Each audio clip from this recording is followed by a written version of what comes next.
हरे कृष्ण। तो कल आपको याद होगा हमने रामायण की कथा शुरू की थी और हम उसमें चर्चा कर रहे थे कैसे भगवान श्री राम प्रकट हुए। आवाज़ क्लियर है वहाँ तक? आवाज़ सुनाई पड़ रहा है? क्लियर? You can hear? हम पढ़ रहे थे कि कैसे भगवान श्री राम प्रकट हुए अयोध्या में चैत्र महीने के शुक्ल पक्ष की नवमी के दिन, जो वैष्णव कैलेंडर के अनुसार कल का दिन है। एक बार शिला प्रभुपाद ने, एक बार किसी भक्त ने पूछा, प्रभुपाद हमें रामनवमी का उत्सव कैसे मनाना चाहिए? तो कम दिस फिस जैसे रामनवमी कैसे मनाना चाहिए? तो प्रभुपाद जी बोले कि रामनवमी का मतलब है अब ज़्यादा से ज़्यादा रामायण पढ़ें रामनवमी के दिन और हरे कृष्णा मंत्र का जप करें। और बस ये दो चीज़ें करना है, रामायण पढ़ना है और हरे कृष्ण महामंत्र का जप और कीर्तन करना है। ऑफकोर्स कल तो कृष्ण बलराम राधा श्याम सुंदर का आविर्भाव दिवस भी है। शायद टेम्पल में भी कुछ सुबह प्रोग्राम होगा, अभिषेक वगैरह। नहीं, 12 बजे 10 बजे अभिषेक होगा, तो वो कार्यक्रम में भी भाग लेना है।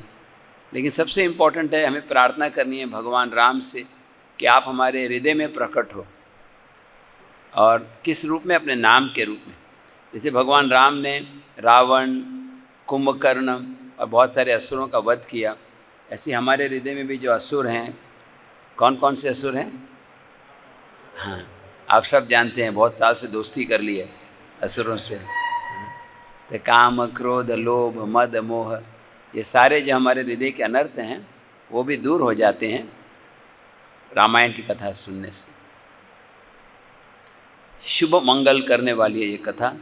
और कल का दिन हमारे लिए बहुत ऑस्पिशियस है। हम भक्तों से निवेदन करेंगे एक्स्ट्रा जपा करें, ज़्यादा नहीं तो कम से कम 32 माला या 64 माला। कई भक्त तो प्लान कर रहे हैं कि 108 माला जप करेंगे। जितना भी हमारी कैपेसिटी हो, कल का दिन ज़्यादा से ज़्यादा भगवान की सेवा में अर्पण करना। तो हम कंटिन्यू करेंगे।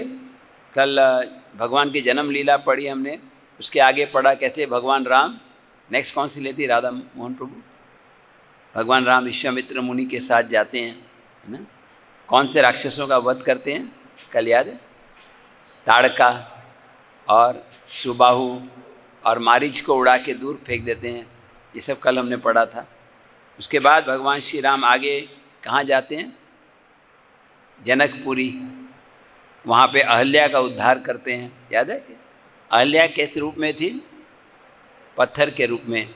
और भगवान राम के चरणों का स्पर्श करने से वो पत्थर से एक सुंदर सुंदर स्त्री बन गई। हमारा हृदय भी अभी पत्थर की तरह है, नहीं? ऐसा बोला गया है कि जो हरे कृष्णा मंत्र जप करते हैं, कीर्तन करते हैं और फिर भी उनके आंखों में आंसू नहीं आते, शरीर में कंपन नहीं होता, तो उसका शरीर, उसका हृदय कैसा है? पत्थर के समान, है ना? ऐसे भागवत में बताया गया। लेकिन अगर हम भगवान राम के चरणों का ध्यान करते हैं या भगवान चैतन्य महाप्रभु के चरणों का ध्यान करते हैं तो पत्थर भी पिघल जाता है। वो कौन सा भजन है जिसमें लिखा गया है कि चैतन्य महाप्रभु को याद करने से पत्थर भी पिघल जाता है? सुना है भजन? परम करुणा पहु दुई जन। प्रभु जी का मेमोरी अच्छा है। उसमें वो लाइन आता है ना, पशु पाखी झूरे पाशा न बिदरे सुनी जार गुण गाथा। भगवान की कथा सुनने से, भगवान का नाम लेने से पत्थर भी पिघल जाते हैं, पत्थर भी पिघल जाते हैं, स्टोन।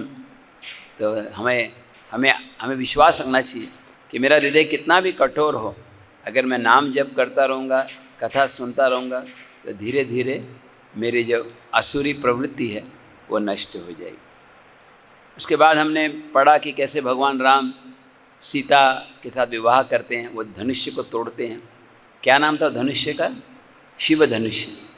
उसको भगवान तोड़ते हैं और उसके बाद बड़े खुशी के साथ भगवान राम का विवाह सीता के साथ होता है, लक्ष्मण का उर्मिला के साथ, भरत का मांडवी के साथ और शत्रुघ्न का श्रुतकीर्ति के साथ।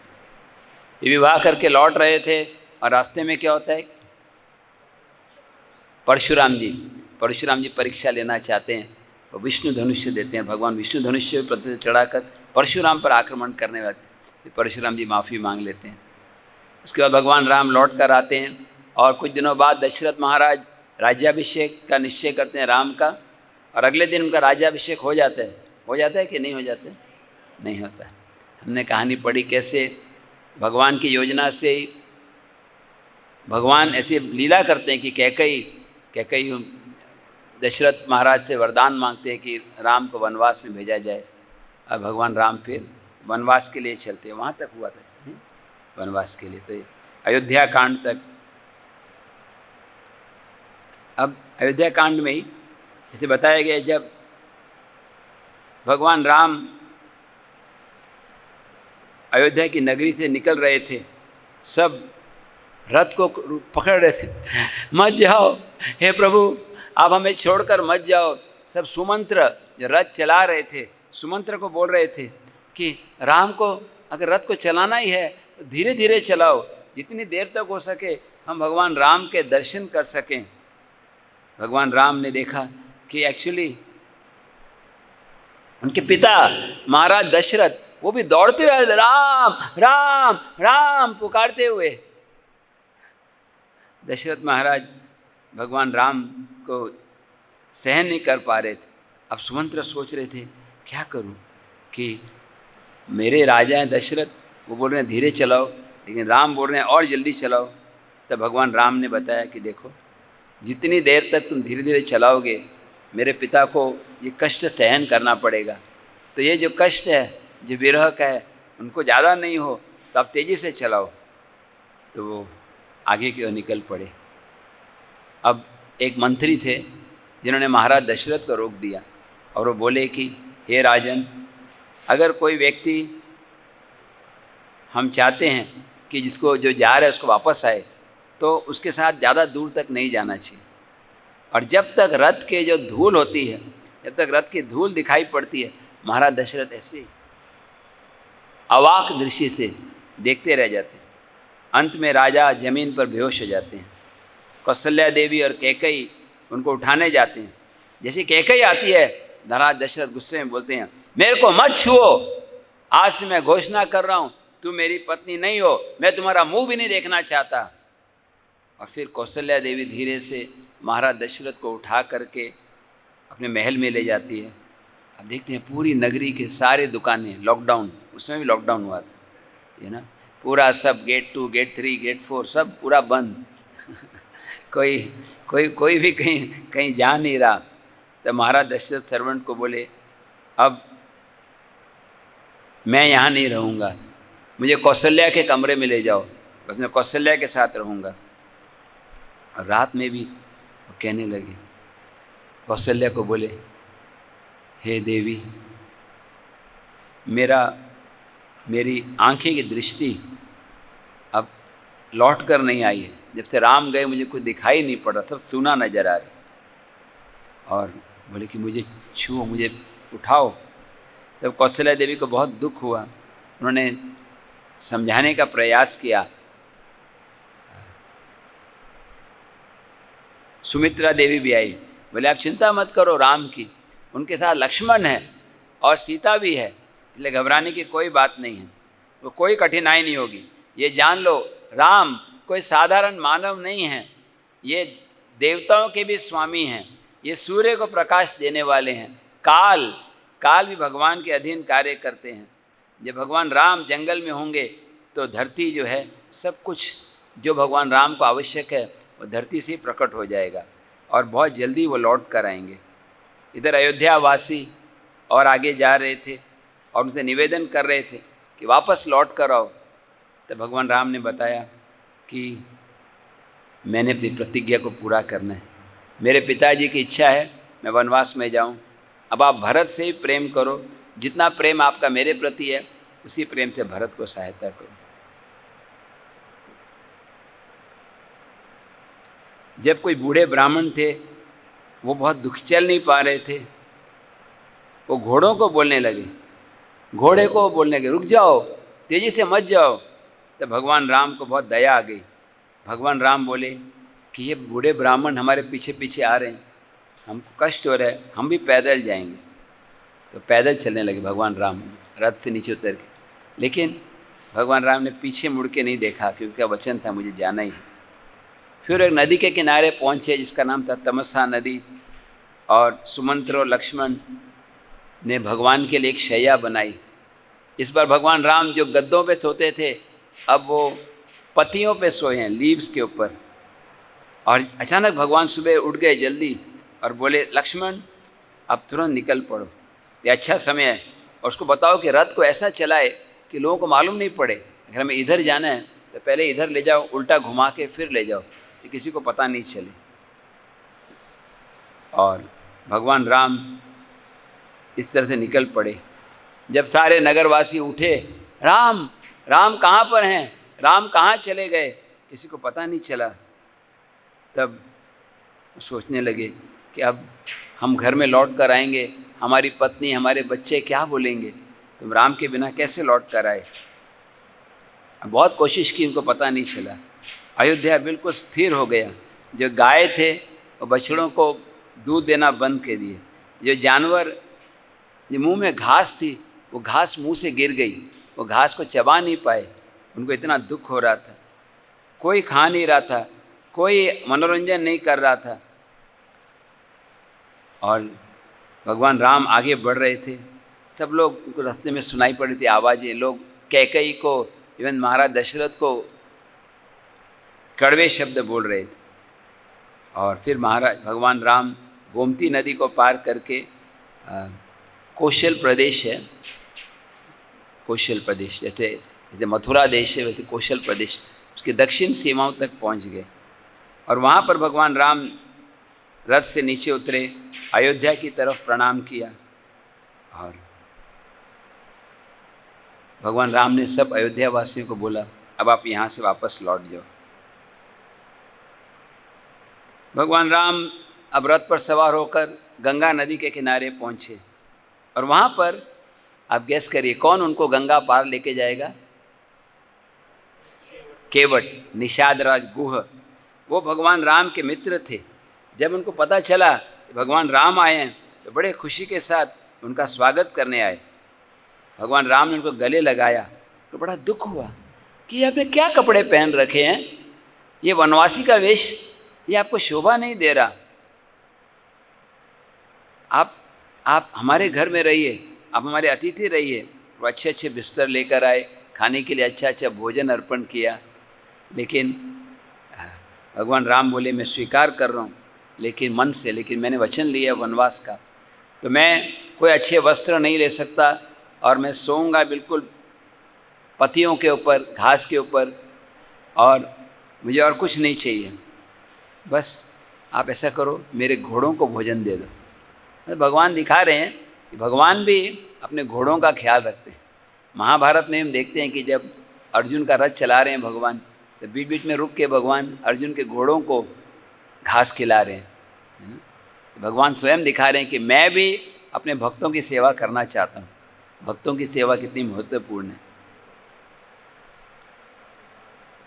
अब लक्ष्मण का ये वचन था कि भगवान राम विश्राम करते तो जागते रहते थे पूरी रात, और लक्ष्मण दिन रात दशरथ को याद कर रहे थे, और गुह की आँखों में आंसू आ रहे थे। अगले दिन भगवान राम बोले, अब मुझे गंगा पार करके जाना है, और गुह बोले कि मेरे पास एक सुंदर नौका है, मैं आपको पार ले जाऊंगा। तब भगवान राम सुमंत्र को बोले, बस अब अयोध्या की सीमा पूरी हो गई, तुम वापस चले जाओ अयोध्या। और सुमंत्र बोले कि मुझे आपके साथ जाना है। भगवान बोले, अभी 14 साल बहुत जल्दी बीत जाएंगे, आप मैं लौट कर आऊँगा, और भरत से बोलना कि सब तीनों माताओं को समान दृष्टि से देखें।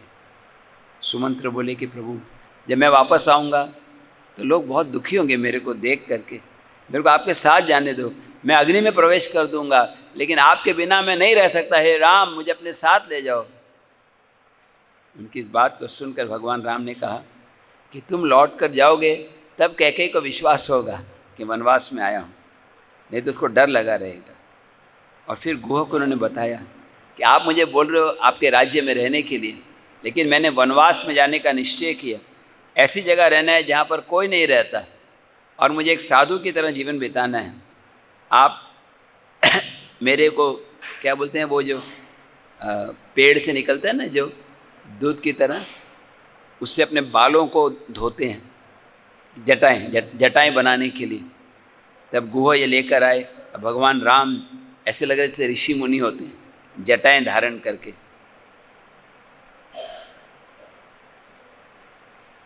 थोड़ी देर बाद गुह ने उनको विदा किया।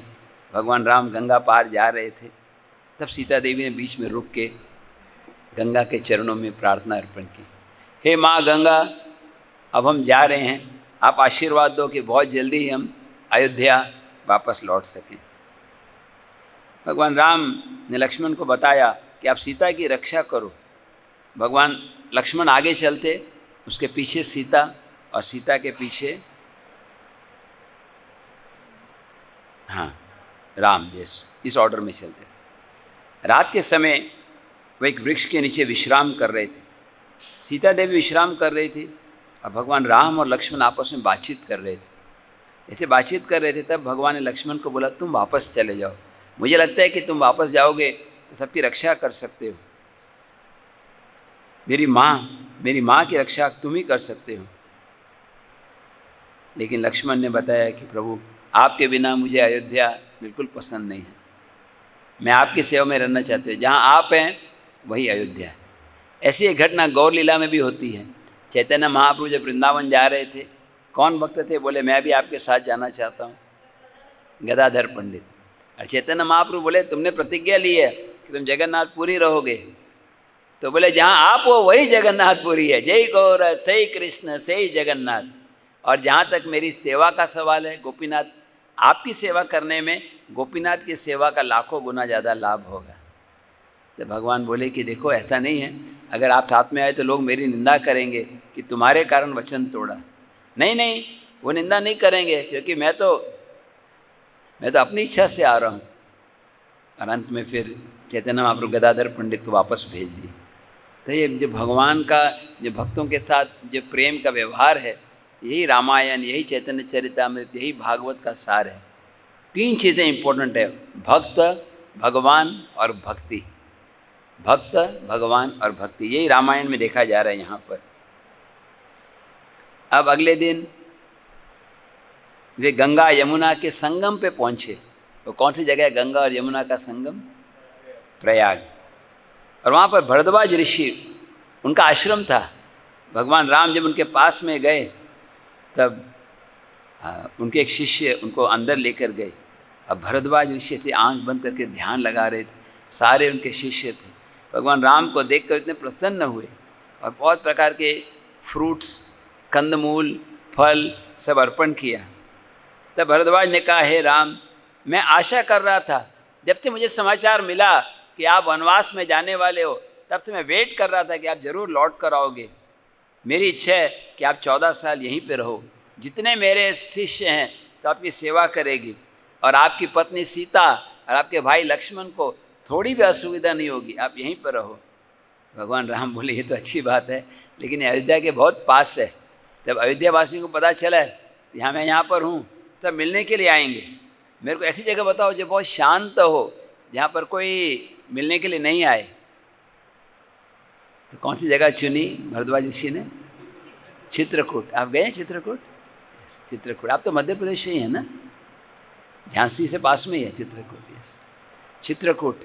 आप चित्रकूट जाओ, जो करीब यहाँ से 100 किलोमीटर है प्रयाग से, और वहाँ पर बहुत सुंदर जगह है, सब पक्षियों की आवाज़, मोर का नृत्य, और वहाँ पर रहने से आपको बहुत आनंद होगा। तो भगवान राम भरद्वाज ऋषि की निवेदन को स्वीकार किया। अगले दिन सुबह वो निकले, पहले गंगा पार की थी, अभी यमुना से पार किया। फिर सीता देवी ने कालिंदी को प्रार्थना अर्पण की। कालिंदी किसका नाम है? यमुना।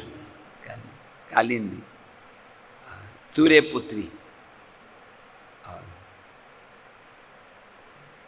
जहाँ जहाँ पर वो आगे जाते, सीता देवी प्रश्न पूछती, ये कौन सा पेड़ है, ये कौन सा जानवर है, सब प्रकार की सुंदरताओं को देख रही थी।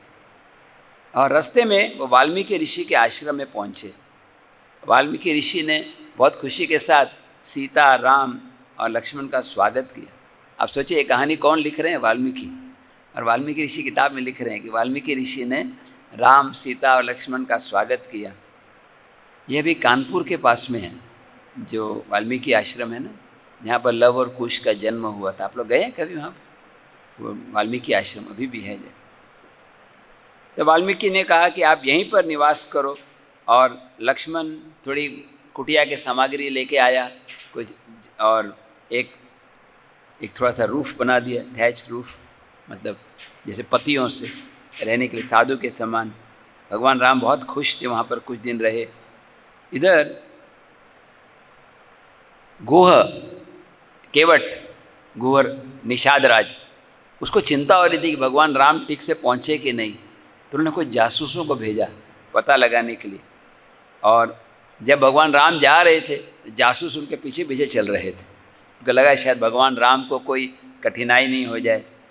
और तो वो जब भगवान राम चित्रकूट पहुँचे तब सुमंत्र फिर वो भी वापस चले गए। सुमंत्र के लौट कर आने के बाद सब लोग पूछ रहे थे क्या हुआ, कब राम कब वापस लौट कर आ रहे हैं। तब उन्होंने बताया कि कैसे मैं राम के साथ रहा चित्रकूट तक, लेकिन बाद में भगवान ने आज्ञा दी, मुझे वापस जाना पड़ा। जब महाराज दशरथ ने सुमंत्र को बुलाया और पूछा कि क्या हुआ, राम कहाँ पर हैं, मेरे पुत्र राम का समाचार सुनाओ, मैं उनके बिना नहीं रह सकता। तब सुमंत्र ने सारा समाचार डिटेल में बताया और उनको बताया कि भगवान राम ने बोला है कि जल्दी से जल्दी भरत का राज्याभिषेक कर दो। और मैं जब राम को छोड़ के निकल रहा था, मैंने जब घोड़ों की लगाम, जो रथ पे आया था, वो घोड़ों की लगाम चलाई तो मेरे घोड़े चलने को तैयार नहीं थे। मेरे घोड़ों के आंखों से आंसू आ रहे थे कि कैसे वो अपने स्वामी श्री राम को छोड़कर जा सकते हैं। तो मैं कुछ दिन तक वहीं पर रहा गुह के पास, और अंत में मुझे लौट कर आना पड़ा।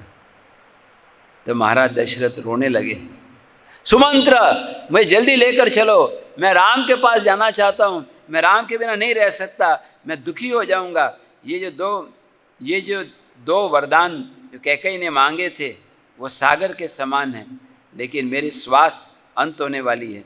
कैकेयी जो है, ये सब मंथरा के शब्द ये समुद्र के मगरमच्छ की तरह हैं। और महाराज दशरथ बेहोश हो गए। और फिर होश में आने के बाद कौशल्या माता रोने लगी, सुमंत्र जाओ जाओ राम को बुला कर ले आओ, नहीं तो मैं शरीर छोड़ दूंगा।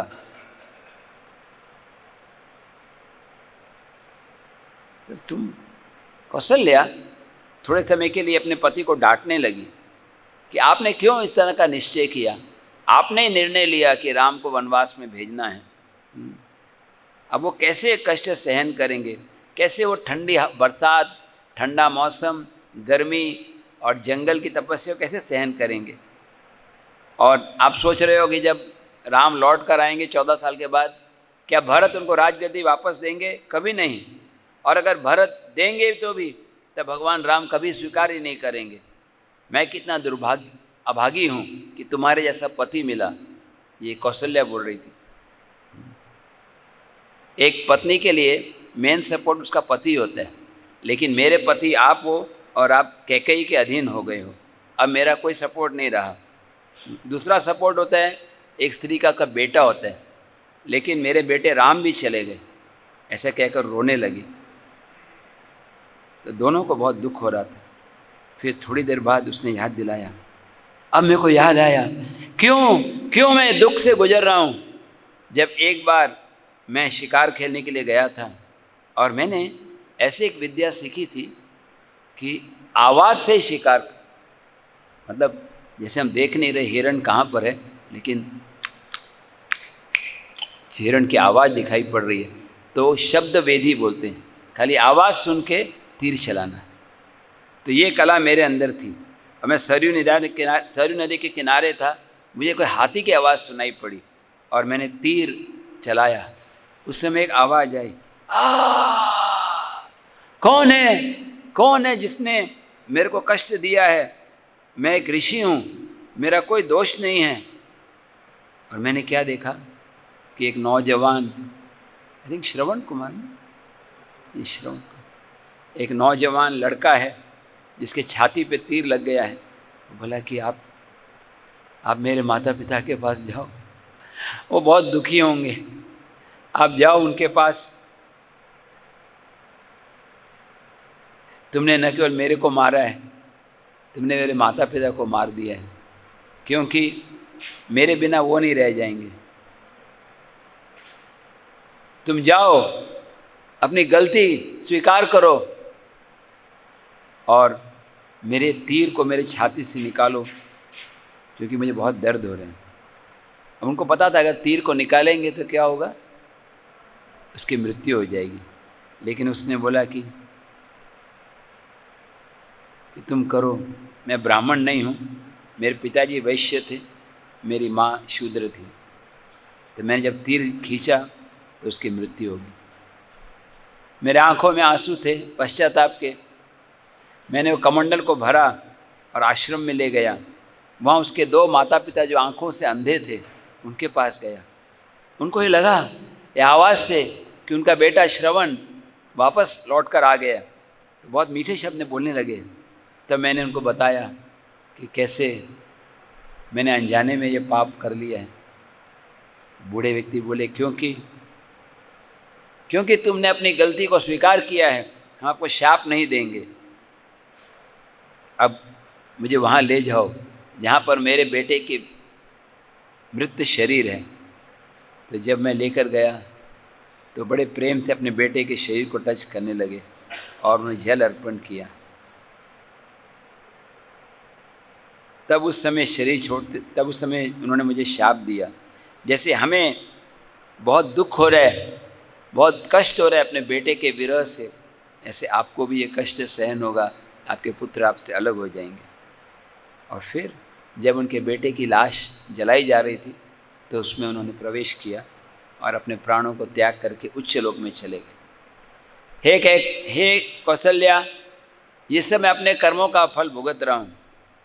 अब मैं भी टूटे हुए हृदय से मरने वाला हूँ, मुझे पता है बहुत जल्दी मृत्यु आने वाली है। इस तरह महाराज दशरथ जब बोलते बोलते लेट गए अर्धरात्रि में, महाराज दशरथ अर्धरात्रि में अपने प्राण को त्याग करके वापस भगवान के धाम लौट गए। महाराज दशरथ के इस तिरुभाव की लीला है। ऐसे हम गौर लीला में देखते हैं जगन्नाथ मिश्र भी। जगन्नाथ मिश्र के 2 बेटे थे। प्रभु जी आवाज़ आ रहा है ना इसमें? नरहरि प्रभु, ओके। जगन्नाथ मिश्र के 2 बेटे थे, विश्वरूप और निमाई। विश्वरूप जब छोटी सी उम्र में बहुत कृष्ण कथा में इंटरेस्ट लेते थे। वो दौड़ते हुए जाते अद्वैताचार्य के पास, सुबह उठते ही स्नान करके अद्वैताचार्य के पास जाते और कृष्ण कथा सुनने लगते और कीर्तन करते, सुबह से लेकर दोपहर तक। दोपहर के समय निमाई, अब निमाई बहुत शरारती थे और विश्वरूप बहुत गंभीर थे। सची माता निमाई को बोलती, निमाई जाओ अपने बड़े भाई को बुला कर ले आओ, प्रसाद तैयार है। तो निमाई दौड़ते हुए गए। जैसे निमाई गए सब कथा रुक गई, सब अवाक दृष्टि से देखने लगे। और निमाई अपने भाई की धोती पकड़ के बोले, चलो चलो शची माता बुला रही। फिर वो लौट कर आए, प्रसाद लेकर तुरंत कथा में लग जाते। इतना ज़्यादा कृष्ण कथा में थे, उनके माता पिता को चिंता हो गई कि हमारा बेटा इतना ज़्यादा कथा सुनेगा तो कहीं वो बैरागी नहीं बन जाए, कहीं वो आश्रम में फुल टाइम सन्यासी या ब्रह्मचारी नहीं बन जाए। तो सोच रहे थे कि हमें कुछ करना चाहिए इस बच्चे को घर में रखने के लिए। तो क्या करना चाहिए? बच्चे को अगर घर में रखना है तो उसका विवाह कर देना चाहिए, है ना। ये तरीका होता है माता पिता के लिए, सिक्योरिटी। तो जब वो सोच रहे थे उसी रात विश्वरूप ने घर छोड़ दिया, सन्यास ले लिया और सन्यास लेकर पूरे भारत में भ्रमण करने लगे। उनका सन्यास नाम क्या हो गया?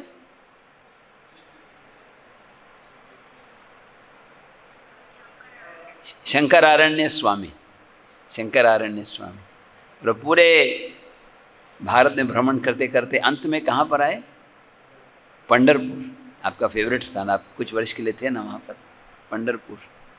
पंढरपुर में गए और भगवान विट्ठल देव का दर्शन किया, कुछ दिन रहे और फिर समाधि लेके चले। तो जब जगन्नाथ मिश्र को पता चला कि विश्वरूप घर छोड़ के चले गए, तो ऐसे ही दुखी हुए जैसे आज हम दशरथ महाराज की कहानी सुन रहे हैं।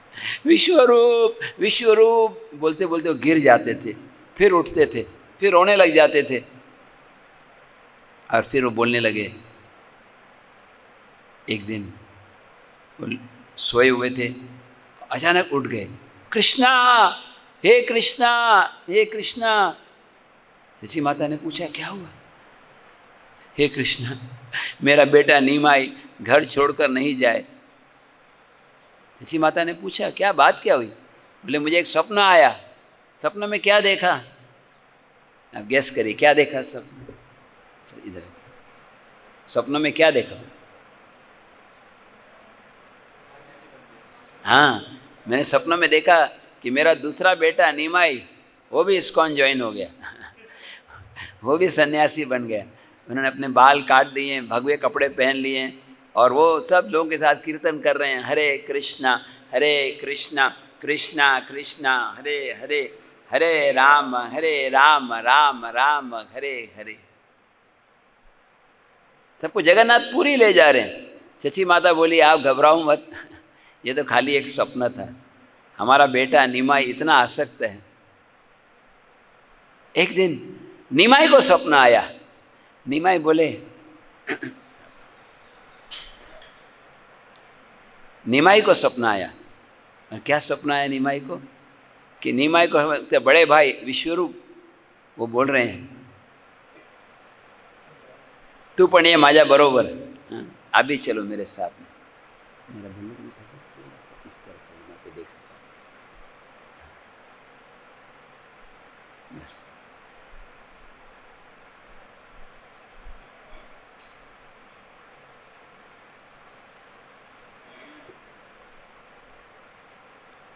मेरी माँ मेरे भाई बुला रहे हैं, चलो चलो आप भी संन्यास ले लो।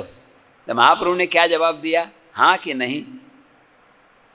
महाप्रभु बोले नहीं नहीं, मैं माता पिता की सेवा करूँगा, मैं गृहस्थ बनूंगा और लक्ष्मी नारायण इसी से खुश होंगे। तो विश्वरूप ने कहा बहुत अच्छा बहुत अच्छा, अब मेरी माता पिता को प्रणाम देना। लेकिन एक दिन, क्योंकि विश्वरूप जगन्नाथ मिश्र को मालूम था कि निमाई घर छोड़ के जाने वाले, इसलिए एक दिन वो ऐसे विश्वरूप बोलते हुए अपने देह को त्याग दिया। तो ये कहानी में इस दोनों का कनेक्शन क्या है? वृंदावन दास ठाकुर बोलते हैं जो दुख हुआ जब महाराज दशरथ चले गए, वैसा ही दुख चैतन्य महाप्रभु को हुआ जब उनके पिताजी चले गए। थोड़ी देर के लिए बहुत रोने लगे, लेकिन देखा कि मेरी माँ भी दुखी, अगर मैं दुखी होऊंगा तो और दुख होगा। अपनी माँ को समझाया, हे माता, कौन किसका पति है, कौन किसका पिता है? इस दुनिया में हम सब एक साथ आते हैं कर्मों के नियम से, फिर सब अपने अपने मार्ग पे चले जाते हैं। यहाँ पर महाराज दशरथ के चले जाने के बाद सब ने बोला कि अब भरत को बुलाया जाए, उसी को राजा बनना है, उसको अब राजा गद्दी दी जानी चाहिए। और तुरंत सब लोगों ने संदेश भेजा भरत को बुलाने के लिए। इधर भरत को एक पिछली रात को एक बुरा स्वप्न आया था, और शत्रुघ्न ने पूछा तुम बहुत डरे डरे लग रहे हो, क्या सपना देखा तुमने? तो उन्होंने बताया कि रात को मैंने एक सपना देखा कि मेरे पिता एक जगह पर गिरे हुए हैं, और वो बहुत अजीब लग रहा है। तब मैंने क्या देखा कि मेरे पिताजी एक रथ के ऊपर सवार होकर कहीं जा रहे हैं। मुझे ऐसे लग रहा है कि शायद मेरे पिताजी का अंत समय आ गया होगा, या हो सकता है कि मेरे के भाई के मृत्यु का समय आ गया है। अब मुझे बहुत दुख महसूस हो रहा है। इतने में वो सोच रहे थे, अयोध्या से कुछ लोग आए, बोले चलो आपका राज्याभिषेक होने वाला है। तब उन्होंने पूछा मेरे माता पिता कैसे हैं? किसी ने बताया नहीं, बोले आप चलो चलो। उनको बोला गया था कि बताना मत कि दशरथ चले गए। और उनको भरत और शत्रुघ्न कैकई से आए, उनको 7 दिन लगे रथ के ऊपर, वे अयोध्या में पहुँचे। पहले वो जाते ही पहले पिताजी के पास गए, पिताजी के कमरे में देखा वहाँ कोई नहीं है। फिर वो कैकई के पास गए और कैकई बहुत खुश हो गई। और भरत महाराज ने पूछा, माँ मेरे पिता राजा दशरथ क्या हुआ उनको? तब कैकई ने बहुत, कैकई को ज़्यादा दुख नहीं लग रहा था, तुम्हारे पिताजी चले गए। भरत बहुत दुखी हो गए और उसकी माँ बोलने लगी, आप दुख मत करो, बताओ क्या हो माँ, कैसे चले गए? तब कैकई बोलने लगी कि देखो राम वनवास में चले गए और तुम्हारे पिताजी सहन नहीं कर सके अपने बेटे को, और राम राम लक्ष्मण बोलते हुए उन्होंने शरीर त्याग कर दिया। भरत बोले, राम को वनवास? कौन है वो दुष्ट व्यक्ति जिसने राम को वनवास का एक पाप किया है? क्या उस व्यक्ति ने ब्राह्मण की हत्या की होगी या कोई संपत्ति चुराया होगा? तब कैकई ने पूरी कथा सुनाई कि देखो मैंने ये सब किया। उसको लगा कि भरत बहुत खुश होंगे। लेकिन आज के ज़माने में कोई अगर बेटे के लिए माँ कुछ करे, इसको प्रॉपर्टी मिल जाए तो बहुत खुशी होती है बेटे को। तो मैंने 2 वरदान मांगे, राम को वनवास और भरत का राज्य। अब राज्य गद्दी तुम्हारे लिए है भरत, स्वीकार करो। भरत बहुत क्रोधित हुए और कहने लगे, माँ तुम लगता है काली हो, काली दुर्गा देवी, आए हो ब्रह्मांड का नाश करने के लिए, तुम्हारा जन्म हुआ है। तुमने मेरे पिता को मार डाला और मेरे भाई को वनवास में भेजा जो मेरे प्राण से अधिक प्रिय हो, और तुमको लग रहा है कि मैं इतना गिरा हुआ हूँ कि मैं राजगद्दी को स्वीकार करूँगा। तुम मेरी माँ नहीं हो, तुम डायन हो, तुम राक्षसी हो, तुम मेरी शत्रु हो। मैं प्रार्थना करता हूँ तुम हमेशा के लिए नरक में चले जाओ। हे माँ, मैं तुम्हारा ये स्वार्थ की इच्छा को कभी पूरा नहीं करूँगा। मैं अभी जंगल में जाऊँगा, श्री राम को वापस लेकर आऊँगा। अब भरत इतने क्रोधित थे, मैं अगर किसी को जंगल में जाना है 14 साल के लिए, मैं जाऊँगा और राम को वनवास से निकालकर उनको राज्य गद्दी दूँगा। भरत इतने क्रोधित थे और इतने दुखी थे कि दुख के कारण बेहोश हो गए। जब उनको होश आया तो सबने समझाया कि मेरे को बिल्कुल इच्छा नहीं, मैं राजगद्दी को कभी नहीं स्वीकार कर सकता। जब कौशल्या को पता चला तो भरत से मिलने के लिए आए। कौशल्या बहुत कड़वे शब्द में, सार्कास्टिकली, सार्कास्टिक क्या बोलते हैं हिंदी में? सार्कास्टिक, व्यंग, व्यंग के रूप में बोल, व्यंग बोलते हैं ना इसे, हाँ, कमेंट करके बोलेंगे, ओ आप आ गए, बहुत अच्छा, राज्य भोगने के लिए आ गए, तुम्हें तो बहुत खुशी होगी, तुम्हारा प्लान पूरा हो गया। भरत को ऐसा लगा कि पहले वो दुखी थे और उनकी माँ कौशल्या को माँ के समान मानते थे, उनको और दुख होने लगा। बोली, माँ मुझे कुछ पता नहीं था, मैं राम से कितना प्रेम करता हूँ। मैं वचन देता हूँ कि जिस व्यक्ति ने ये कार्य किया है राम को वनवास भेजने का, उसको वही फल मिले जो राजा की हत्या का, गौ हत्या, ब्राह्मण हत्या, शराब पीने का, मांस खाने का जो फल मिलता है वो उसको मिले। हे माता, वो व्यक्ति को वो फल मिले जो प्यासे को पानी मना करने से होता है। हे माता, राम मेरे स्वामी हैं, राम के लिए मैं कुछ भी कर सकता हूँ। तब कौशल्या को विश्वास हो गया कि भरत का कुछ इस प्लान में कुछ भाग नहीं था। बहुत लंबी कहानी है, लेकिन शॉर्ट में फिर सब, अब अंतिम संस्कार को देखकर भरत बेहोश हो गए। फिर सबने उठाया कि अब संस्कार करना होगा। फिर सरयू नदी के किनारे उनके देह को अग्नि दिया गया।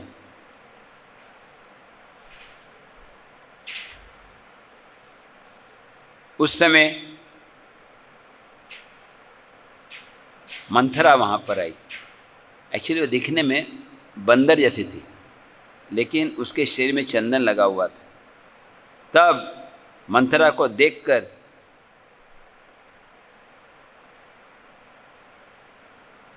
वो जो डोर कीपर था वो उसको शत्रुघ्न के पास लेके आई दरवाजा का जो द्वारपाल था वो खींच के लाए। ये है वो डायन जिसके कारण राम को वनवास दिया गया। इसी ने कैकेयी के मन में ईर्ष्या जागृत की थी। शत्रुघ्न इतने गुस्से हुए कि मंथरा को जमीन पे घसीटने लगे कि सारे आभूषण टूट गए और सब लोग डर के मारे भागने लगे। अब जो मेरा क्रोध था मैं मंथरा और कैकेयी का अंत कर दूंगा। और कैकेयी दौड़ते हुए आई। भरत ने रोक दिया, बोले देखो कभी भी स्त्री को मारा नहीं जाता, नहीं तो मैं मंथरा को मार देता था और अपनी माँ को भी मार देता था, लेकिन शास्त्रों के विरुद्ध हम नहीं जा सकते। फिर मंथरा को उन्होंने छोड़ दिया। अब भरत ने निश्चय किया कि हम सब मिलकर कहाँ जाएंगे? चित्रकूट, भगवान राम को मिलने के लिए। जब वो वहाँ पर जा रहे थे सेम रास्ते से जैसे भगवान राम गए, उनको कौन मिला रास्ते में? केवट। केवट उनको ले आए और उन्होंने उनको, पहले तो गुहा को थोड़ा डाउट गया, बोले कि कहीं ये भरत के लोग आ रहे हैं, कहीं ये राम को कुछ बुरा प्लान तो नहीं कर रहे, हमें कुछ करना चाहिए, हमें भरत को रोकना चाहिए। तो गुहा भरत के पास गए पहले उसका पता लगाने के लिए, और उन्होंने भरत से पूछा कि बताओ तुम्हारा इरादा क्या है? तुम अपनी सेना को लेकर जा रहे हो, क्या तुम राम से भी युद्ध करना चाहते हो? तो क्या तुम संतुष्ट नहीं हो, तुमको राज्य मिल रहा है? तो भरत ने बोला गुहा अब तुम ज़्यादा कड़वे शब्द मत बोलो, मैं सत्य बोल रहा हूँ कि मैं राम को वापस ले जाने के लिए आया हूँ। और गुहा ने भरत को विश्राम करने के लिए कहा और बताया कि जब राम यहाँ पर थे सीता माता और लक्ष्मण के साथ में, ऐसे ये पतियों के ऊपर लेटे थे और पूरी रात में जाग रहा था। वो सब कथा बताने लगे। तो वो सोचने लगे कि राम ने अगर जटाएं धारण कर लिए तो अयोध्या लौट कर नहीं आएंगे, फिर भी मैं जाऊंगा। और भरत मन ही मन सोच रहे थे ये सब दुखों का कारण मैं ही हूँ। तो मैं कंपेयर कर रहा था, देखो वैसे ही महाभारत में युधिष्ठिर की कहानी है। युधिष्ठिर की कोई दोष नहीं था, युधिष्ठिर ने पूरा कोशिश किया कि लड़ाई नहीं हो, फिर भी लड़ाई हुई और प्रभुपाद जी बोलते हैं 60 करोड़ लोग मारे गए। तो युधिष्ठिर महाराज क्या सोच रहे थे? मैं ही कारण हूँ, मेरे कारण इतने लोग मारे गए। और वैष्णव गलती नहीं होने पे भी अपने आप को गलत कहलाते। ऐसे यहाँ पर भरत की गलती नहीं थी, लेकिन भरत अपने आप को बोल रहे हैं मेरे कारण भगवान राम को इतना कष्ट सहन करना पड़ा।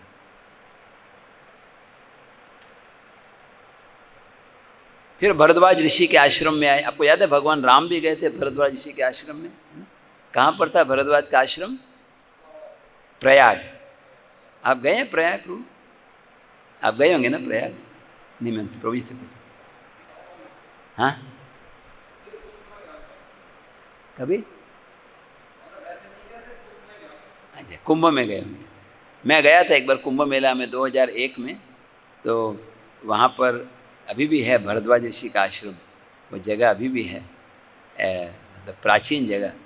कितना खुशी का बात होता है उस जगहों पे जाना जहाँ भगवान राम गए, जहाँ भगवान कृष्ण गए, जहाँ भगवान चैतन्य महाप्रभु गए।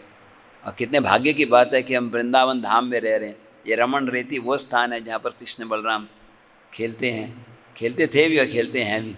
और कल उनका आविर्भाव दिवस है, कृष्ण बलराम का बर्थडे है कल। न केवल रामनवमी है बल्कि कृष्ण बलराम का भी अप्रित है। कितने 40 साल हो गए ना, 46 साल हो गए 1975 से।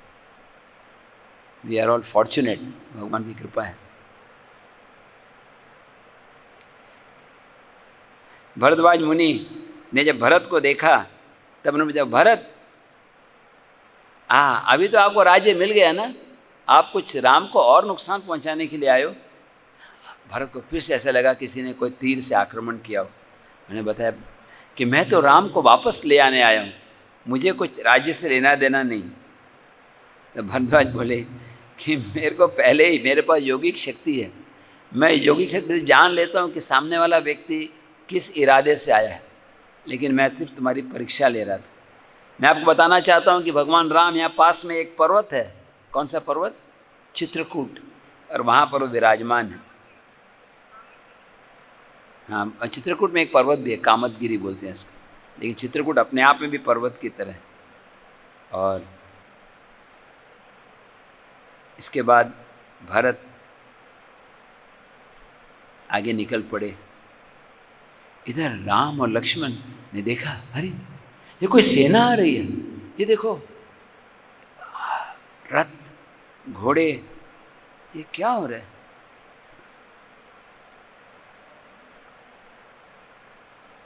भगवान राम ने, लक्ष्मण ये देखो,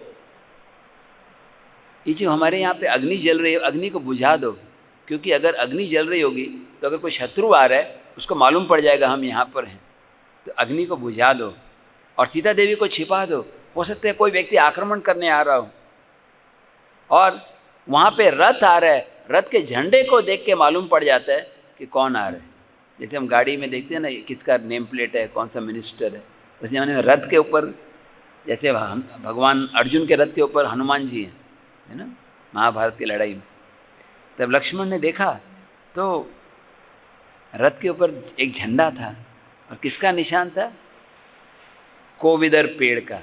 ये भरत की सेना है, ये जरूर हमको मारने के लिए आ रहे हैं, हमें धनुष्य बाण से इसका आक्रमण करना चाहिए, भरत से लड़ाई करनी चाहिए।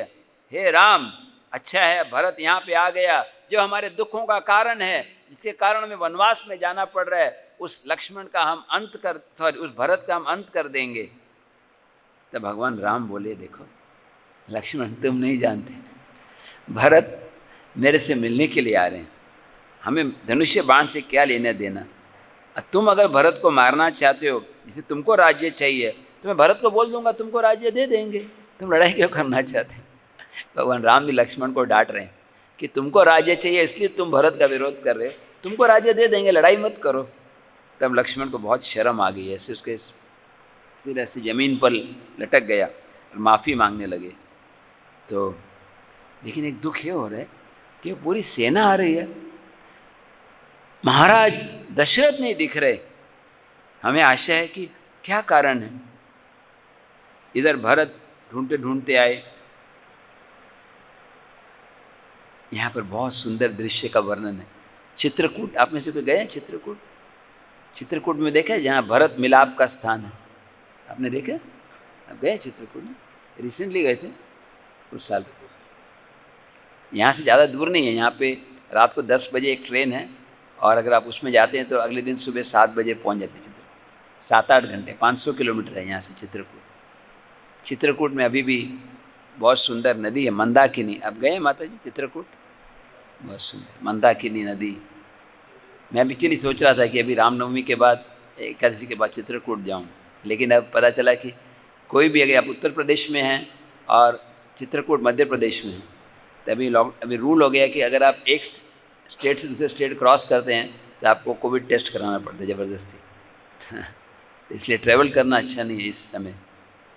भगवान का अरेंजमेंट है। पिछले साल भी मैं एकादशी के लिए आया था, बाद में लॉकडाउन हुआ, और अभी भी इस साल में आया। अभी पूरा बम्बई, पूना, महाराष्ट्र तो इतनी बुरी स्थिति है। जैसे आज कीर्तन के बाद हम फिर से प्रार्थना करेंगे, महाराष्ट्र में और दिल्ली में भी इतने सारे केसेस हो रहे हैं। ये पता नहीं क्या भगवान का क्या प्लान है, बहुत भयानक कर्मिक रिएक्शन। तो हमें प्रार्थना करनी चाहिए भगवान से, क्योंकि भगवान की कृपा से ही विपत्ति को टाला जा सकता। नहीं तो मानवीय प्रयास से तो हम कुछ कर नहीं सकते, भगवान की कृपा से सब।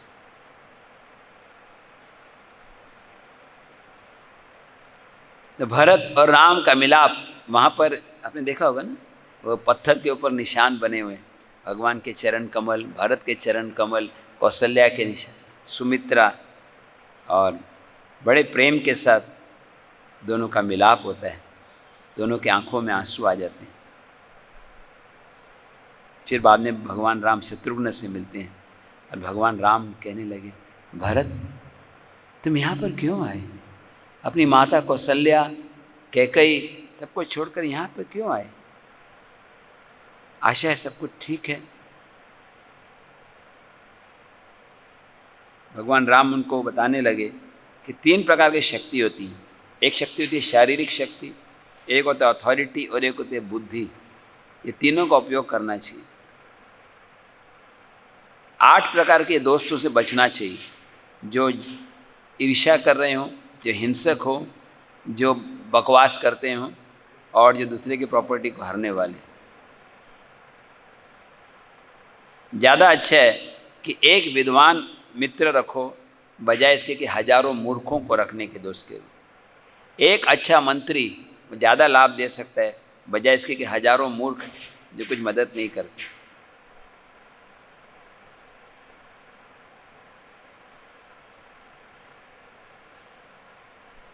अगर कोई डॉक्टर है जो सिर्फ दवाई को ऐसी दवाई दे रहा है इससे बीमारी बढ़ रही है, तो ऐसे डॉक्टर को त्याग देना चाहिए। अगर कोई सेवक है जो अपने स्वामी का नाम खराब कर रहा है, तो सेवक को त्याग देना चाहिए। और अगर कोई योद्धा है, सैनिक है, जो खुद राजा बनना चाहता है, इसको त्याग देना चाहिए, क्योंकि ये 3 लोग हैं हमको मार सकते हैं। ये सुना आपने, इन भगवान नीति बता रहे हैं, भगवान राम बोल रहे हैं। एक डॉक्टर, अगर डॉक्टर से होता है ना दवाई को, जैसे अभी हमने देखा, अभी आज भी है भारत में, उड़ीसा में भी आप बता रहे कि कई बार डॉक्टर्स जो हैं ऐसी दवाई देते हैं कि वो ठीक नहीं हो, उसको ज़्यादा समय बीमार रखते हैं, या किसी की मृत्यु होने के बाद भी बॉडी नहीं देते। ऐसे डॉक्टर से दूर रहना चाहिए। सेवक अगर वो गलत काम कर रहा है तो स्वामी का नाम खराब होता है। और तीसरा, योद्धा वो खुद स्वामी बनना चाहते हैं, वो क्या करेगा, वो अपने राजा को ही मार के खुद स्वामी बन जाएगा। आशा है भरत, आपके राज्यों में स्त्रियों की रक्षा हो रही है कि नहीं?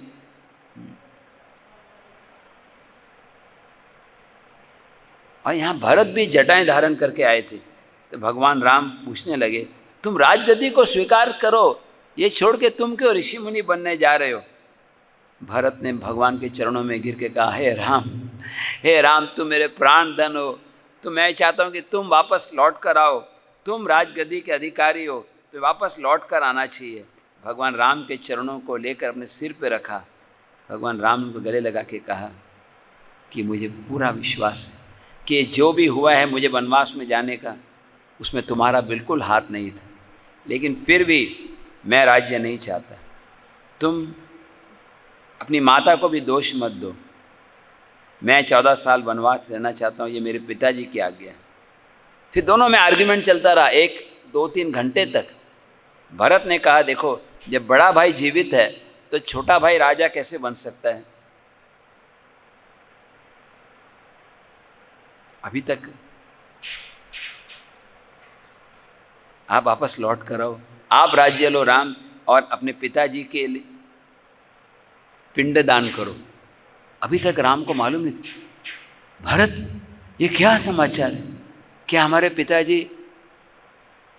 तो फिर भरत ने बताया उनको कि हमारे पिता चले गए। भगवान श्री राम थोड़ी देर के लिए बेहोश हो गए।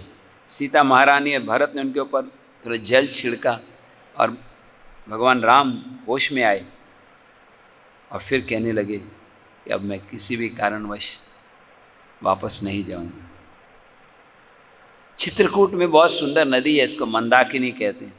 भगवान राम मंदाकिनी के साथ गए मंदिर के पास, और जैसे करते हैं ना, अगर कोई किसी की मृत्यु हो जाती तो वहाँ जाकर अपने पिताजी को तर्पण बोलते हैं ना उसको, जल तर्पण किया।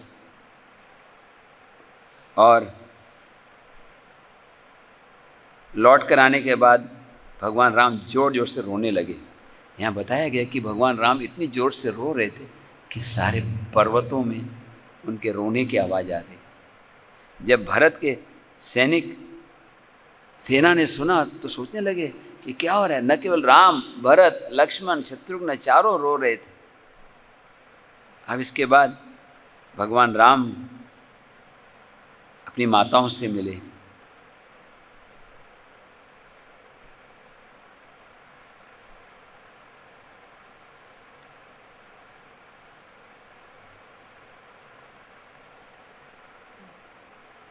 भरत भगवान राम के चरणों में कहने लगे, अब मेरी माता कैकेयी को भी अपनी गलती की जानकारी मिल गई है, अब तुम वापस लौट कर आ जाओ। सब लोग तालियां बजाने लगे, जय श्री राम, जय श्री राम। भगवान राम बोले, भरत आपको जानना चाहिए कि जो भी हो रहा है वो काल के प्रभाव से हो रहा है। परिवार के लोग एकत्र होते हैं, ये सब अलग हो जाते हैं। जब हम स्वयं मृत्यु होने वाली है, दूसरों के लिए शोक करके क्या लाभ।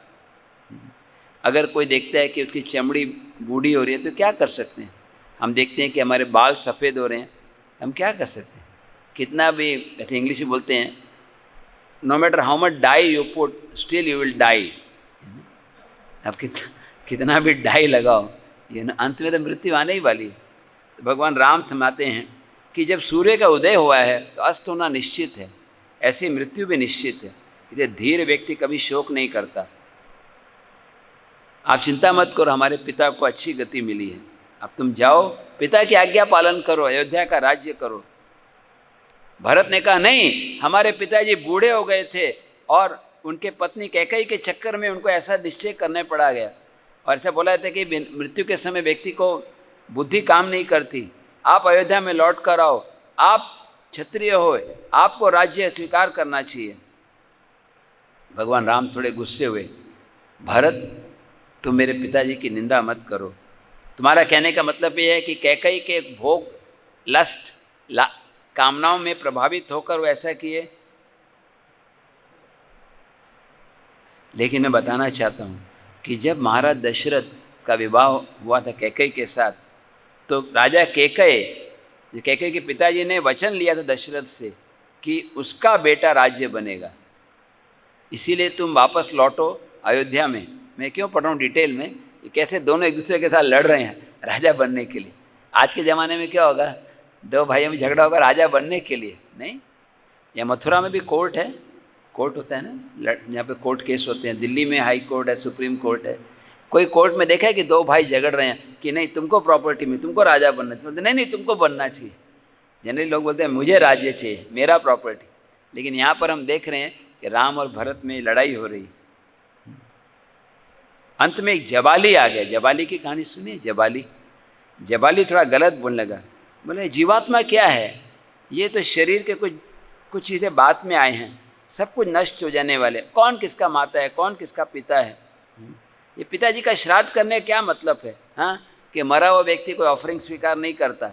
अब स्वीकार करो राज्य, भरत का राज्य। तो भगवान राम बहुत गुस्से बोले, तुम धर्म के नाम पर अधर्म बोल रहे हो जबाली, तुम बहुत खतरनाक हो, तुम अज्ञान का प्रचार कर रहे हो। जो व्यक्ति इंद्रियों का गुलाम बनता है उसका भविष्य बहुत अंधकार में होता है। मेरे पिताजी ने तुम जैसे व्यक्ति को मंत्री बना के बड़ी गलती की। तुम चार्वक मुनि की तरह बोल रहे हो। चार्वक मुनि मालूम है? चार्वक मुनि बोलते थे ऋणम कृत्वा, बोलते हैं कि beg borrow steal eat ghee, you know, भिक्षा मांग के या चोरी करके घी खाओ और इंद्र तृप्ति करो। कल किसने देखा है, आज मजा कर लो। ये चार्वक मुनि की फिलॉसफी। तुम चार्वक की तरह बोल रहे हो, तुम्हारे से व्यक्ति का मुंह भी देखना चाहिए। जबाली बोला, माफ़ करो प्रभु, मैं तो वेदों का फॉलोअर हूँ, मैं झूठ मूठ बोल रहा था आपको कन्विंस करने के लिए। कैसे भी करके मैं चाहता हूँ कि वापस लौट कर आओ। तब भगवान राम जबाली माफ़ी मांगने लगे। अब अंत में वशिष्ठ ने बताया कि राम ने सब कुछ बोल दिया है, अब मेरा बात सुनो ध्यान से। जब तक बड़ा भाई है तब तक छोटा बच्चा जो है राज्य नहीं कर सकता। ये वशिष्ठ जो गुरु हैं, इसीलिए हे राम, मैं तुमको आज्ञा देता हूँ, अयोध्या लौटो, और मेरी आज्ञा का पालन नहीं करोगे तो तुम अधार्मिक होगे।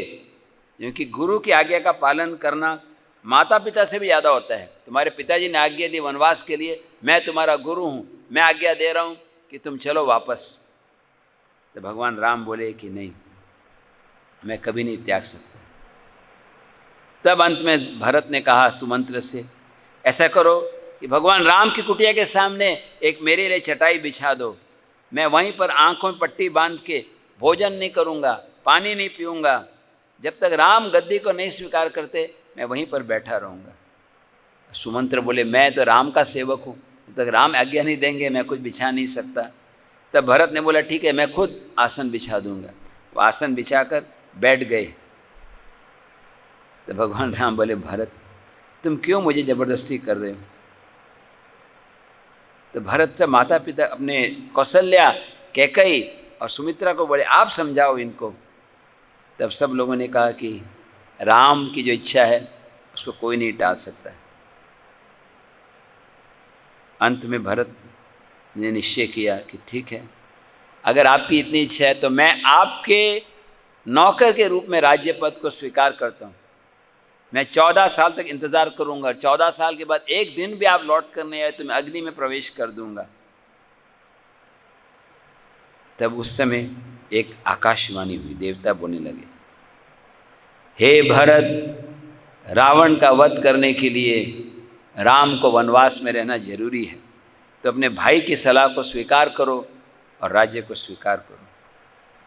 भरत बोले, नहीं नहीं, मैं राज्य पद को नहीं स्वीकार कर सकता।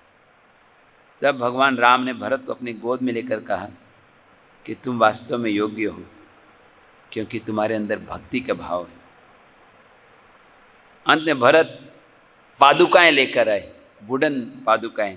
अब उनको सोने में, क्या बोलेंगे, इनलेड विद गोल्ड, सोने में उनको ये किया गया था। हाँ हाँ, अब समझ गए मैं क्या बोल रहा हूँ, सोने में। और भगवान राम को बोला, आप अपने चरण कमल इसके ऊपर रखो। भगवान राम ने अपने सुंदर चरण कमल से स्पर्श किया और वो पादुकाएं फिर भरत को दे दी। भरत ने भगवान राम के चरणों में प्रणाम करके कहा कि ये पादुकाएं हैं, यही अयोध्या का राज्य करेंगे। मैं अयोध्या के बाहर रहूँगा, जटाएं धारण करूँगा, सिर्फ कुछ फल और बार्ली जो होता है वो एक प्रकार का अनाज ही होता है, वो गोमूत्र में पका कर रहूँगा और 14 साल तक आपका इंतज़ार करूँगा। अगर आप लौट कर नहीं आए तो अपने प्राण को त्याग दूँगा। भगवान राम ने ये वाक्य को स्वीकार किया और फिर भरत और शत्रुघ्न दोनों को गले लगाया और बोला, अब तुम लौटो और राज्य पद को स्वीकार करो। ये अयोध्या कांड ऑलमोस्ट एंड हो रहा है, थोड़ा फास्ट जाना होगा। मेरा प्लान था एक्चुअली अरण्य कांड और किष्किंधा कांड आज हो जाए और कल लास्ट डे होगा कथा का, तो सुंदर कांड, युद्ध कांड कल हम पूरा कर लेंगे। तभी एक अयोध्या कांड ऑलमोस्ट पूरा हो गया और अब ये नेक्स्ट अरण्य कांड, मतलब भगवान राम वनवास में और कहाँ कहाँ जाते हैं। भरत वापस लौटने लगे, रास्ते में फिर भरद्वाज मुनि के आश्रम में आए और भरद्वाज को बताया कि ये देखो ये पादुकाएं हैं। भरद्वाज ऋषि ने आशीर्वाद दिया कि आप सफल हो अपने कार्य में। उसी रास्ते से वो लौट कर आए और कहने लगे कि शरीर के जब आत्मा चले जाने के बाद शरीर कैसा लगता है, वैसे अयोध्या में बिना श्री राम के सब सूना लग रहा है। भरत जब लौट कर आए बहुत दुखी थे, बोले मैं पास में जाऊंगा। अब कौन सी जगह थी जहाँ भरत रहते थे? अयोध्या के पास में, क्या नाम है उसका, नंदीग्राम। नंदीग्राम देखे आपने? आप लोग अयोध्या गए हैं कभी? अयोध्या के पास में जगह नंदीग्राम। हाँ, नंदीग्राम में मैं वहीं पर निवास करूंगा। और बोले कि भगवान राम के पादुकाएं राज्य करेंगे। भरत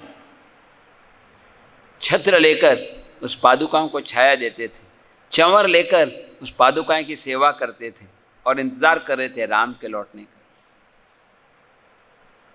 इधर भगवान राम देखने लगे कि चित्रकूट में कुछ प्रॉब्लम चल रहा है।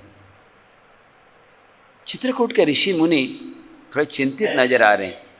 तो भगवान राम सोचने लगे कि क्या हुआ, क्या मेरे कारण आपको कोई कष्ट हो रहा है? एक साधु व्यक्ति हमेशा सोचता है कि मेरे कारण किसी को दुख नहीं हो। तब सब ऋषि में बताया, आपका कोई दोष नहीं है, हमें डर लग रहा है राक्षसों का। यहाँ पर बहुत सारे राक्षस घूम रहे हैं और उनका लीडर है खर और दूषण। ये खर और दूषण कौन से परिवार से हैं? ये रावण के भाई हैं। बड़ा दिव्य परिवार है, mister Ravan, mister Kumbhkaran, mister Khar, mister Dushan और मिसिस शूर्पणखा। और एक व्यक्ति जो उतना अच्छा नहीं है वो है मिस्टर विभीषण। विभीषण राक्षस था लेकिन वो भक्त था भगवान का। जैसे प्रहलाद महाराज असुर परिवार में थे लेकिन वो भक्त थे। खर और सारे राक्षस वो भयानक रूप धारण करके आकर हमारे यज्ञों में बहुत गंदगी पैदा कर रहे हैं, आप हमें मदद करो। भगवान राम बोलने लगे कि मेरी तो इच्छा है कि मैं चित्रकूट में ही रहूं, लेकिन अत्रि मुनि के पास गए। अत्रि मुनि के पत्नी का नाम था अनुसुईया। अगर आज भी आप चित्रकूट जाओगे तो वहाँ पर आपने देखा होगा अत्रि और अनुसुईया का आश्रम। अनुसुईया ने बताया सीता महारानी को कि कैसे एक पतिव्रता स्त्री को सेवा करनी चाहिए। जो पतिव्रता स्त्रियों में सीता, मंदोदरी, गांधारी और अनुसुईया का भी नाम आता है।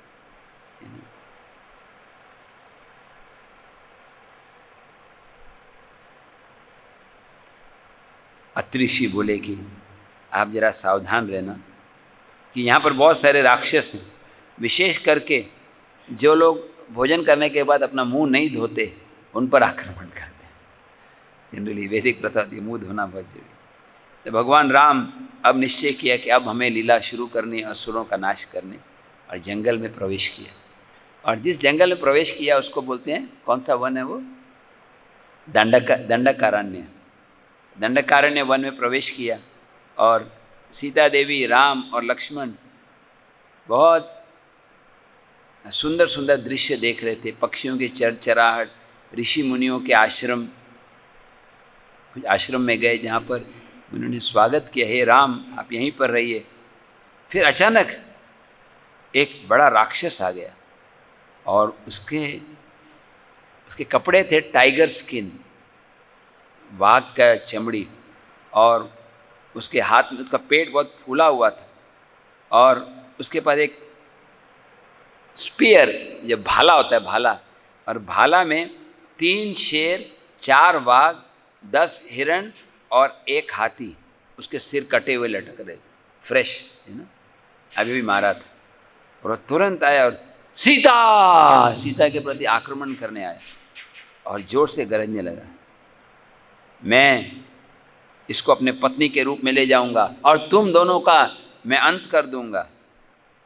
भगवान राम बोलने लगे कि ये मैं कभी नहीं सहन कर सकता, ये मैं कभी कोई सहन नहीं कर सकता कि कोई सीता को स्पर्श करे, ये मेरे मृत्यु से ज़्यादा बुरा है। लक्ष्मण बोले अब रुक जाओ, मैं इस राक्षस का अंत करता हूँ। उस समय राक्षस ने पूछा, तुम कौन हो? तुम दोनों जंगल में कैसे प्रवेश किए? ये हमारे राक्षसों का स्थान है। भगवान राम बोले कि हम क्षत्रिय हैं, तुम्हारी क्या हिम्मत हुई कि तुम सीता को उठा ले जा रहे हो? राक्षस बोले मेरा नाम है विरध, मेरे पिताजी का नाम है जावा और मेरी माँ का नाम है शत्रधा।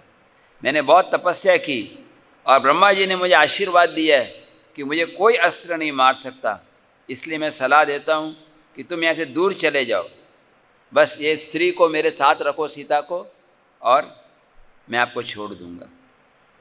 तो भगवान राम ने अपना धनुष्य पे प्रत्यंचा चढ़ाई और 7 बाण विरध के छाती में चले गए और वो खून से लथपथा गया।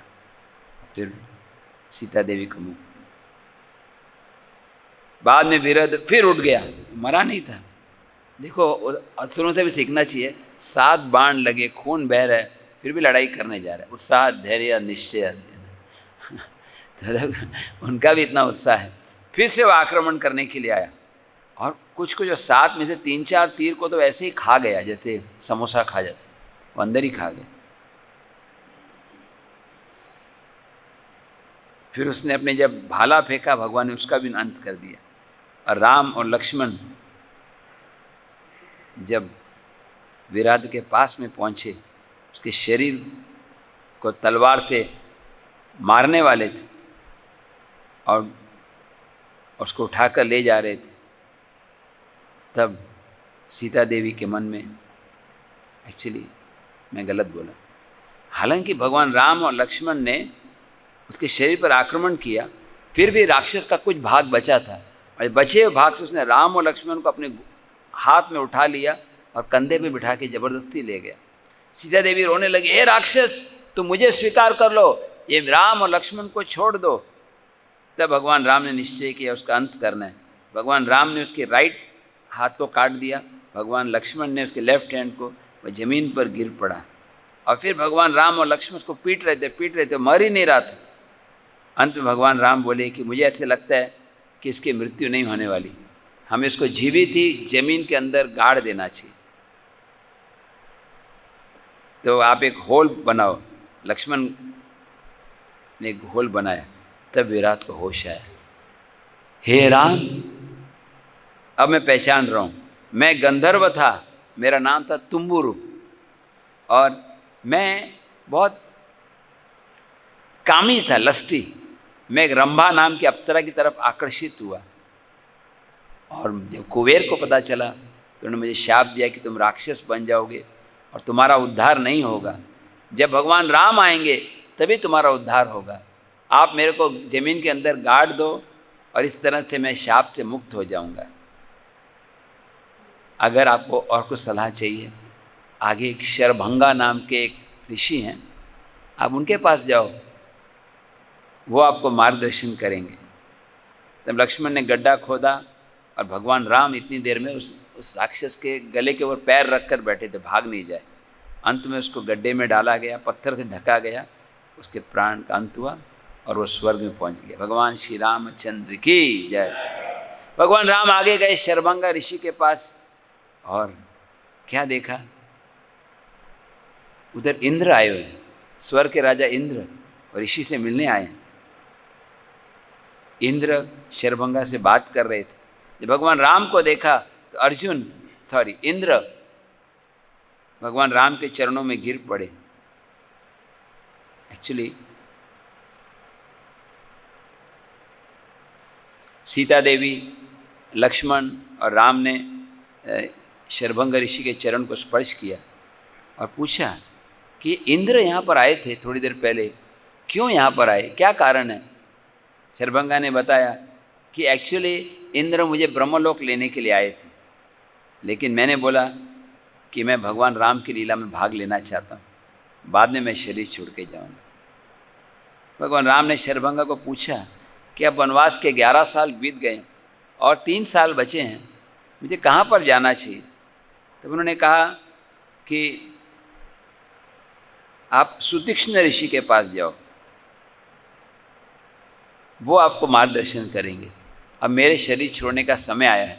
मैं तो पहले ही शरीर छोड़ने वाला था, लेकिन मैं रुका हुआ था आपके दर्शन के लिए। मैं आपके सामने शरीर त्याग करके आध्यात्मिक धाम में जाना चाहता हूँ। शरभंगा ऋषि ने अपनी तपस्या से अग्नि प्रकट की और मंत्र बोलते हुए अग्नि में प्रवेश करके वापस भगवत धाम लौट गए। देखो कैसे पावर था। नहीं, अभी हमारे लिए मृत्यु से कितना डर लगता है सबको, नहीं, कोविड पॉजिटिव से डर लगता है, मृत्यु का क्या बोलना। लेकिन उस समय ऋषि मुनि का कितना पावर था कि वो खुशी से अग्नि में प्रवेश करते थे, ब्रह्मलोक चले गए। फिर कुछ ऋषि मुनि आए, बोले राम राम आपका अवतार हुआ असुरों को मारने के लिए, यहाँ पर बहुत सारे राक्षस हमें परेशान कर रहे हैं, यहाँ देखो इतने सारे मृत ऋषि मुनि मरे हुए हैं, आप हमें मदद करो। भगवान राम बोले मैं आप सबका सेवक हूँ, आप बताओ कहाँ पर है राक्षस। सुतीक्ष्ण के पास गए। सुतीक्ष्ण ने बताया कि मैं आपके लिए वेट कर रहा था, इंद्र ने मुझे बताया कि आप आने वाले हो, मैं आपकी सेवा करने के लिए। भगवान राम बोले कि आप मुझे बताओ मैं कहाँ रहूँ, आप मेरी कुटिया में रहो, मैं आपके लिए अलग से कमरा बना दूंगा। भगवान राम बोले नहीं, ये ठीक नहीं है, हम कहीं और रहना चाहते हैं। सीता देवी, राम और लक्ष्मण रात को वहीं पे रहे और फिर उन्होंने बताया कि आप दंडकारण्य वन की तरफ और दक्षिण की तरफ, यानी अब मैप में देखोगे तो अयोध्या उत्तर प्रदेश में है, चित्रकूट मध्य प्रदेश में है, और दंडाकारण्य वन जो है वो महाराष्ट्र में आने लगता है। महाराष्ट्र, अहमदनगर और कुछ भाग MP का भी है। एक्चुअली देखेंगे तो रामायण की रियल लड़ाई जो है नासिक से शुरू हुई। रावण सीता का हरण करना है वो नासिक में हुआ। नहीं, एक बार परम पूज्य राधानाथ महाराज हमको लेकर गए थे नासिक यात्रा में, तो बोल रहे थे रामायण में सारे प्रॉब्लम जो है महाराष्ट्र से ही शुरू हुए। नासिक में। फिर महाराज हंस के बोले तुकाराम महाराज जैसे संत भी महाराष्ट्र में पैदा हुए, तो महाराष्ट्र अच्छा स्थान भी है। यहाँ पे दो तुकाराम बैठे, तुकाराम प्रभु और तुकाराम प्रिय प्रभु। आपको मालूम है ना, इनका नाम भी तुकाराम है, तुकाराम एंड तुकाराम एंटरप्राइजेस। आप लोग गए कभी तुकाराम महाराज का जन्म स्थान देखे आपने? देहू, पूना के पास में। आप तो गए होंगे ना देहू? देहू बहुत सुंदर स्थान, आप तो कई बार गए होंगे। तुकाराम इंद्रयाणी नदी के पास में, और जो विट्ठल भगवान की वहाँ पूजा हो रही है वो तुकाराम महाराज से भी पहले, करीब 800 साल पुराने विग्रह। तो हर संस्कृति में भारत की ये महानता है कि हर प्रदेश में ऐसे ऐसे, जैसे उत्तर प्रदेश में भगवान राम भगवान कृष्ण दोनों का अवतार वहीं पर हुआ, बंगाल में चैतन्य महाप्रभु, उड़ीसा में जगन्नाथ, और कर्नाटक में हम्पी हनुमान जी का जन्म हुआ, आंध्र प्रदेश में भगवान नरसिंह देव प्रकट हुए, और महाराष्ट्र में तुकाराम नामदेव इतने सारे संत प्रकट हुए, कोल्हापुर पंढरपुर और नासिक के तीर्थ स्थान है। गुजरात में भगवान की नगरी द्वारका है ना, और उत्तराखंड में हरिद्वार ऋषिकेश है, राजस्थान में जयपुर में गोविंद देव मदन मोहन गोपीनाथ। तो भारत का हर प्रदेश स्पेशल, लेकिन सबसे बेस्ट वृंदावन धाम। वृंदावन, एक बार आपको मालूम है कहानी कि भगवान ने प्रयाग को तीर्थराज घोषित किया, एक बड़ा सेरेमनी हुआ, सारे तीर्थों ने आके कहा प्रयाग सबसे टॉप मोस्ट तीर्थ है। तो सारे तीर्थों ने जय जयकार की, लेकिन वृंदावन धाम नहीं आए। तो प्रयाग ने बोला भगवान को सारे तीर्थ आए लेकिन वृंदावन धाम नहीं आया। तो भगवान हंस के बोले, अरे तेरे को तो तीर्थों का राजा बनाया है, मेरे घर का राजा नहीं बनाया। वृंदावन तो मेरा घर है। तो हमें कितना अपना सौभाग्य मानना चाहिए कि भगवान के घर में रह रहे हैं, चाहे हम छोटी कुटिया में रह रहे हैं, बड़े महल में रह रहे हैं। वृंदावन में अगर कोई पत्ती का भी जन्म मिले, पेड़ का भी जन्म मिले, जानवर का भी जन्म मिले, बहुत धन्य। वो कौन से भक्त थे जो वृंदावन में गुल्म लता बनना चाहते थे, घास का तिनका? उद्धव जी, कुसुम सरोवर के पास। और ब्रह्मा जी बरसाना में पर्वत के रूप में है ना, जो 4 पर्वत हैं, दानगढ़, भानगढ़, मानगढ़, विलासगढ़। और नंदगांव जो है ये शिवजी का रूप है। वी आर ऑल, हम ब्रज धाम में थोड़ा सा भी कृपा मिल जाए बहुत बड़ी बात। मैं थोड़ा फास्ट फॉरवर्ड करूँगा।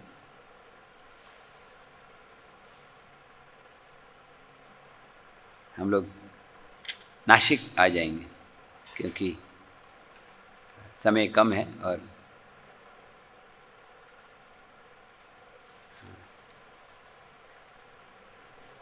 रास्ते में जब नासिक के पास आ रहे थे, कौन मिला भगवान राम को? गिद्ध, वल्चर। कौन था वो?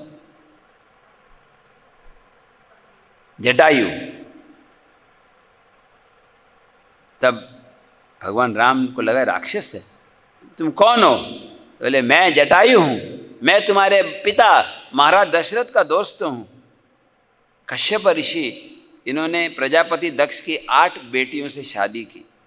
तो विनता, दक्ष की बहुत सारी पुत्री थी, एक का नाम था विनता। विनता के पुत्र से, विनता से अरुण का जन्म हुआ, और तमसा से शैनी, और अरुण और शैनी के पुत्र के रूप में जटायु हूँ।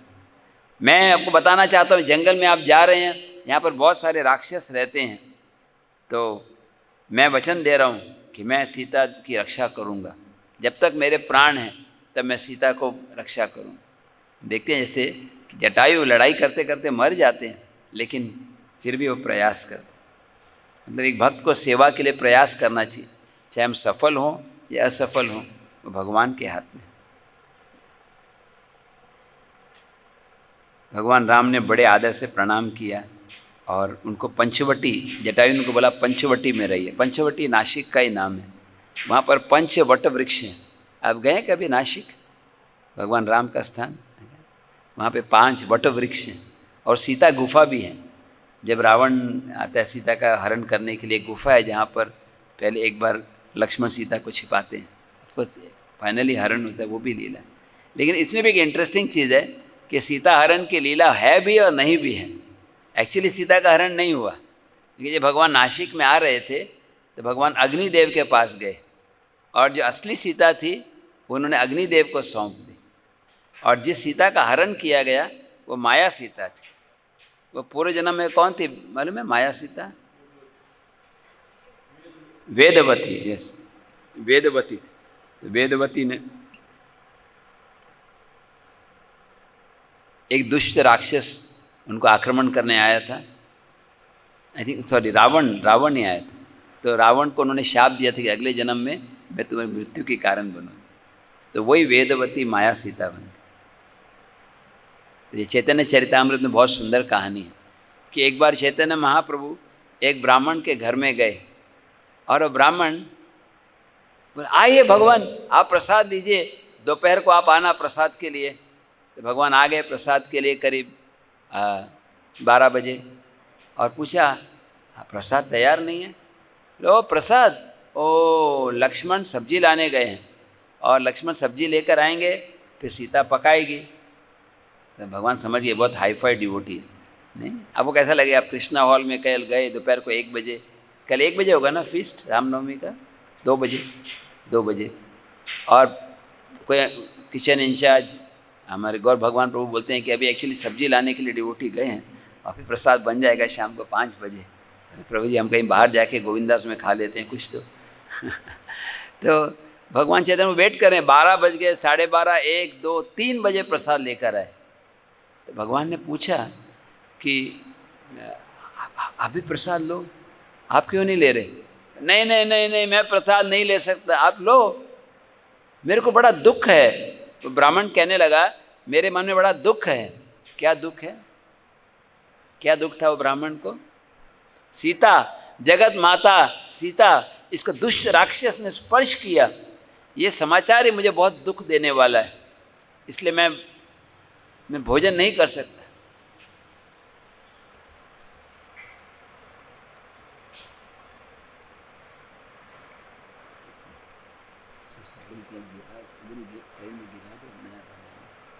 कुछ पीछे ठंडा हो गया।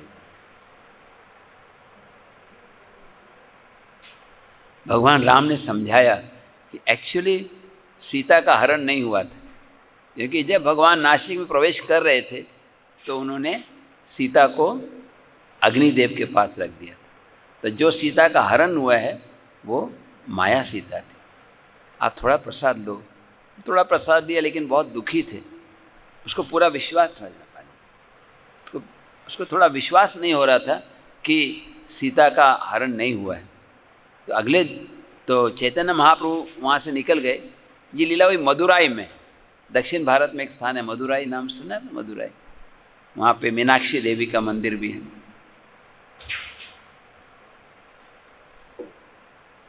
जब मदुराई में चैतन्य महाप्रभु के साथ ये लीला हुई कि उनको प्रसाद लेट मिला, फिर वो गए रामेश्वरम।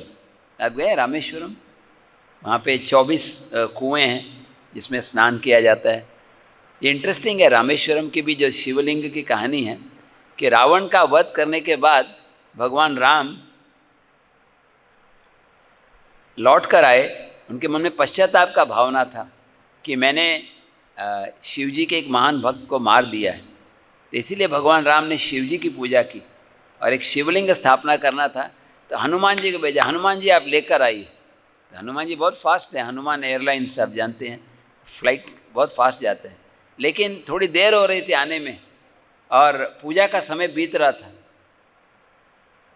तो भगवान राम ने सीता को बोला, अभी बहुत लेट हो रहा है, आप अपने हाथों से एक शिवलिंग बना दो। तो सीता महारानी ने अपने हाथों से एक शिवलिंग बना के स्थापना की और उसकी पूजा भी कर ली। इधर हनुमान जी आए वो शिवलिंग को लेकर और देखा पूजा पहले ही हो गई है। हनुमान जी निराश हो गए कि मैं बड़े मेहनत से शिवलिंग लेकर आया हिमालय से। तो भगवान राम बोले, देखो कि ये जो आप शिवलिंग लाए हैं, जो सीता देवी ने बनाया रामेश्वरम, उसके बाजू में ये शिवलिंग रखा जाएगा विश्वेश्वर, और जो भी रामेश्वरम में आएगा वो पहले आपके द्वारा लाए हुए शिवलिंग को प्रणाम करेगा और फिर रामेश्वर। आपने देखे रामेश्वरम में 2 शिवलिंग है, एक मेन शिवलिंग और एक विश्वेश्वर। तो चैतन्य महाप्रभु जब रामेश्वरम में गए तो वहाँ पर कुछ कथा चल रही थी और कथा का टॉपिक क्या था? कूर्म पुराण। और कूर्म पुराण में एक अध्याय था जिसमें बताया गया था कि कैसे जगत माता सीता जब रावण सीता का हरण करने आया उसके पहले ही भगवान राम ने सीता को अग्नि के पास सौंप दिया था पंचवटी में। तो जो रावण ने सीता का हरण किया वो माया सीता थी और असली सीता अग्नि के पास थी। तो ये माया सीता थी जिसको रावण लेकर गया, जिसको रावण ने धमकाया। और जब रामायण की लड़ाई पूरी हो गई और जब भगवान श्री राम जब सीता आए तो भगवान राम ने बोला लक्ष्मण इसे तो परीक्षा लेनी चाहिए, अभी 1 साल के लिए अलग रहे हैं, तब अग्नि परीक्षा लो। तो अग्नि परीक्षा के समय तो माया सीता अग्नि में चली गई और अग्निदेव खुद आ गए और असली सीता लेकर आए। तो ये कहानी सुन के महाप्रभु इतने खुश हुए, वो सोचने लगे ये कहानी, ये किताब मुझे उस ब्राह्मण को सुनानी चाहिए। कौन से ब्राह्मण? मदुराई में जो दुखी थे। तो उन्होंने भक्तों से कहा अभी आजकल तो क्या आप उसका सॉफ्ट कॉपी ले सकते हैं या क्लाउड पे कॉपी कर सकते हैं या हार्ड डिस्क लेके जा सकते हैं, लेकिन उस ज़माने में ऐसा नहीं था। उस ज़माने में अगर कोई कॉपी करना है तो पत्तियों में लिखना पड़ता था। तो स्वयं चैतन्य महाप्रभु ने कॉपी बनाई और अगर कॉपी लेकर जाएंगे तो ब्राह्मण बोलेंगे तो नया लग रहा है, तो कॉपी वहीं पर रख दी और मूल किताब को ले आकर उस ब्राह्मण को दिखाया और ब्राह्मण ने देखा, तब फिर वो उसका विश्वास हो गया यस कि सीता का हरण नहीं हुआ था।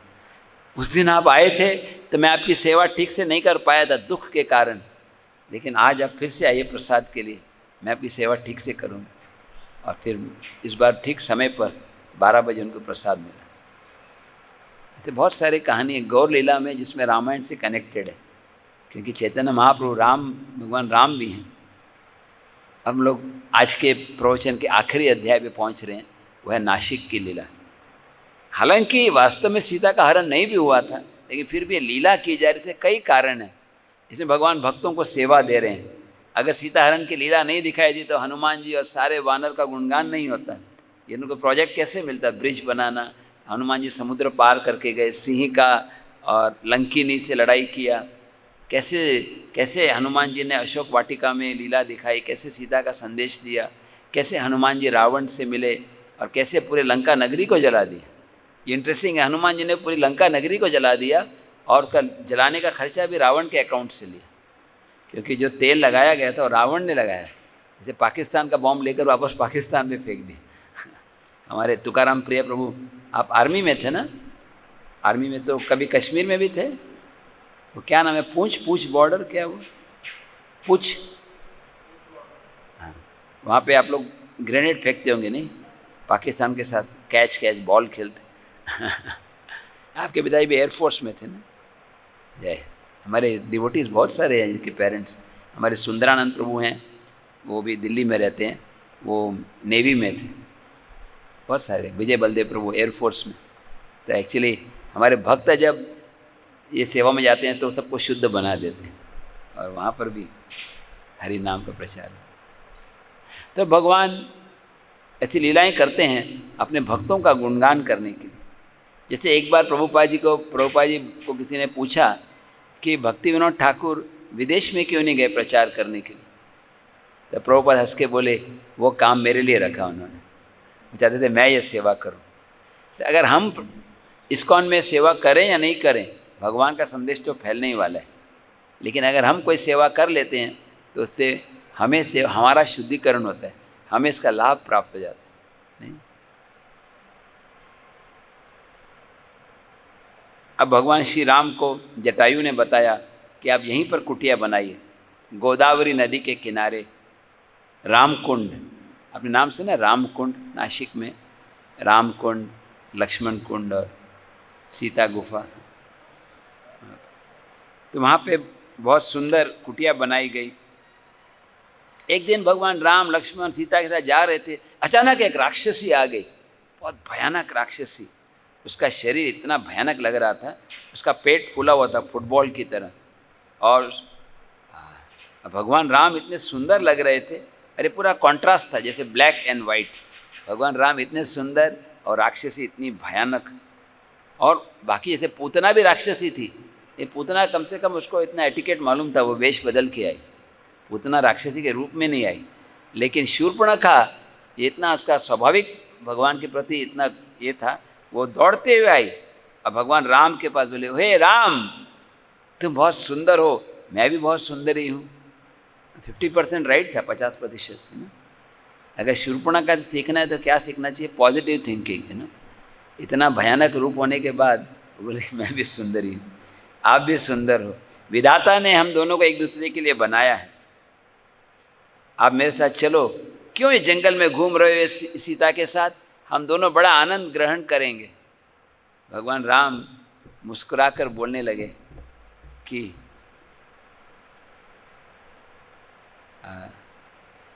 मैं तो दशरथ का पुत्र हूँ और मैं वन में घूम रहा हूँ मेरे पिताजी की आज्ञा से। और से पूछा तुम कौन हो? मेरा नाम है शूर्पणखा और मैं रावण की बहन हूँ, मेरे दूसरे भाई का नाम है कुंभकर्ण। हमारे कुंभकर्ण बहुत सोते थे ना, कितना साल में, कितना 6 महीने सोते थे, होलसेल सोते थे नहीं। कभी कभी प्रवचन में भी कुंभकर्ण की कृपा आ जाती है तो नींद आने लगती है। ऐसे समय में जोर से बोलना है, हरे कृष्णा कृष्णा कृष्णा हरे हरे, हरे राम राम राम हरे हरे। मेरे एक और भाई का नाम है खर और दूषण। ये सारे राक्षसों का काम है लोगों के हृदय में भय पैदा करना। हम 5 जंगल में घूमते हैं और निर्दोष लोगों की हत्या करते हैं। हमारा एक भाई है, उतना अच्छा नहीं है, वो फिट नहीं होता, वो विभीषण। हे राम, मैं तुम्हारे से प्रभावित हो गई हूँ, मैंने निश्चय किया कि मेरा पति और कोई नहीं हो सकता। ये सीता ये सीता तो बहुत दिखने में बहुत कुरूप लग रही है, तुम्हारे से हीरो के लायक नहीं है सीता। हाँ, मैं पहले सीता को खा जाऊंगी, तुम्हारे भाई लक्ष्मण को खा जाऊंगी और हम दोनों मिलके आनंद से घूमेंगे दंडकारण्य वन में। भगवान राम हंसने लगे, देखो मैं तो ऑलरेडी विवाहित हूँ और आप जैसी सुंदरी के लिए पहले दूसरी पत्नी होना अच्छा नहीं। यहाँ देखो लक्ष्मण है, अकेले हैं, यू नो, वैकेंसी आप जाओ, और वो मेरे से बड़े हीरो हैं, आई थिंक आपको उससे विवाह करना चाहिए। शूर्पणखा को लगा कि राम सीरियसली बोल रहे हैं, तो लक्ष्मण के पास, ओ हीरो आप बहुत सुंदर हो, आप तो राम से भी ज़्यादा सुंदर हो। उसको लगा इसको अच्छा लगेगा, आप मेरे को स्वीकार करो, हम वन में घूमेंगे। और लक्ष्मण बोली आप कितने सुंदर हो, लेकिन मैं तो राम का दास हूँ, मेरे से शादी करोगे तो क्या होगा, तुमको सीता की दासी बनना पड़ेगा। मेरे को ऐसा लगता है कि तुमको राम की पत्नी बनना चाहिए, और जब तुम साथ में रहोगे तो नेचुरली वो सीता को त्याग देंगे, तुम्हारे से बढ़कर सुंदर कोई हो ही नहीं सकता। जब तुम्हें देखेंगे तो सीता को रिजेक्ट कर देंगे। तुम्हारा इतना सुंदर मुखड़ा है कि तुमको देख के कौन किसी को याद करेगा। जब शूर्पणखा को समझ में नहीं आया कि लक्ष्मण मजाक कर रहे हैं, और फिर से राम के पास आई, तुम्हें सीता के प्रति आसक्त हो, मैं उसको अभी खा जाऊंगी, ऐसे अपना भयानक उड़ के सीता को खाने के लिए।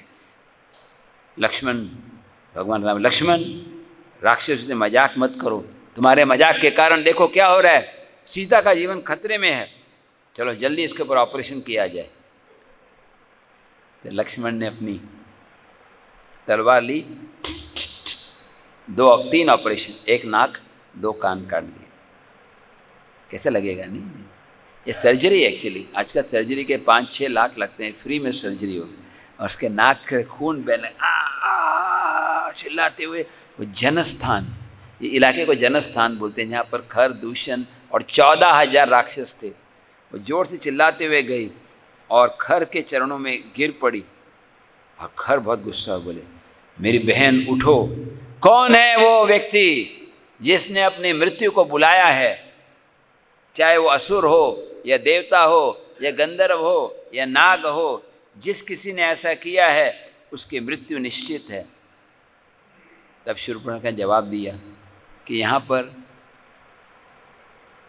ये 2 राजकुमार हैं जिनका नाम है राम और लक्ष्मण।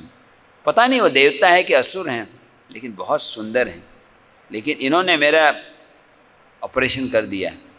अब मेरी संतुष्टि होगी जब मैं इनका खून पीऊँगी। तब खर ने 14 राक्षसों को बुलाया और बोला, जाओ राम लक्ष्मण सीता तीनों को मार डालो। भगवान लक्ष्मण बोले, लक्ष्मण तुम सीता को लेकर जाओ, गुफा में छिपा दो। वो गुफा आज भी है, आज भी आप जा सकते हो, देखा आपने नासिक में वो गुफा है, सीता गुफा, आप नीचे जा सकते हो, ऐसे क्रॉलिंग करके जाना पड़ता है। आपने देखा सीता गुफा? आप गए ना नासिक सीता?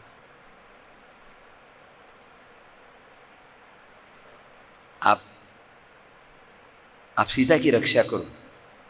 अब भगवान राम ने राक्षसों को बोला कि आप सब ऋषि मुनियों के ऊपर कष्ट दे रहे हो, मैं आप सबका अंत करूँगा, या तो तुम भाग जाओ या तुम्हारे प्राण अब खत्म हो जाएंगे। और सारे राक्षस बोले हमारे स्वामी खर ने हमको आज्ञा दी है, हम आपको मारेंगे। और सब के सब आए। भगवान राम ने एक ही धनुष्य से 14 तीर एक साथ छोड़े और सब किसी ने तलवार फेंका था, अस्त्र फेंका था, सबको कट कर दिया और राक्षस जमीन पर गिर पड़े, उनकी मृत्यु हो गई। भगवान श्री रामचंद्र की। शूर्पणखा निराश हो गई, 14 लोग मर गए। अपने खर के पास गई और बोली तुम ये क्या कर रहे हो, अब जिन लोगों को भेजा था वो भी मर गए हैं, तुम खुद आओ, अगर तुम नहीं आते तो मैं आत्महत्या कर लूँगी। और शूर्पणखा रोने लगी। तब खर बोला कि आप चिंता मत करो, आज मैं राक्षसों को ले जाऊंगा। खर और दूषण और 14,000 राक्षस, पहले 14 थे, 14,000 राक्षस। बहुत लंबी कहानी है। और एक्चुअली राक्षसों को अमंगल दिखाई पड़ रहे थे, ना, जैसे बरसात हो रही थी और बरसात के साथ खून गिर रहा था। लेकिन ये सब राक्षस बोले कि हमें कोई डर नहीं है, हम ये अमंगल से परवाह नहीं करते। इधर भगवान राम लक्ष्मण को बोले मेरे दाएं हाथ फड़क रही है, ये अच्छा सिम्टम है, पुरुषों का दायां हाथ फड़कना और स्त्रियों का बायां।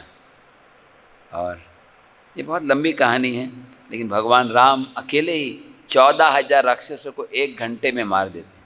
आप सोचिए 1 घंटे में 14,000, यानी एक मिनट में कितना हो गया, 1,000-2,000 राक्षस। जैसे वो भिंडी काटते हैं ना एक साथ, जैसे ये पालक की सब्जी बनाने के लिए सबका अंत कर दिया।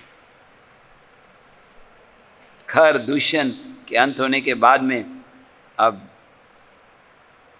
देवता बहुत खुश हुए। सारे देवता आकाश में से फूलों की बरसात करने लगे, बोले श्री रामचंद्र भगवान की जय। अब शूर्पणखा रावण के पास गई। मैं गलत बोला। अकंपन नाम का व्यक्ति था जो बच गया।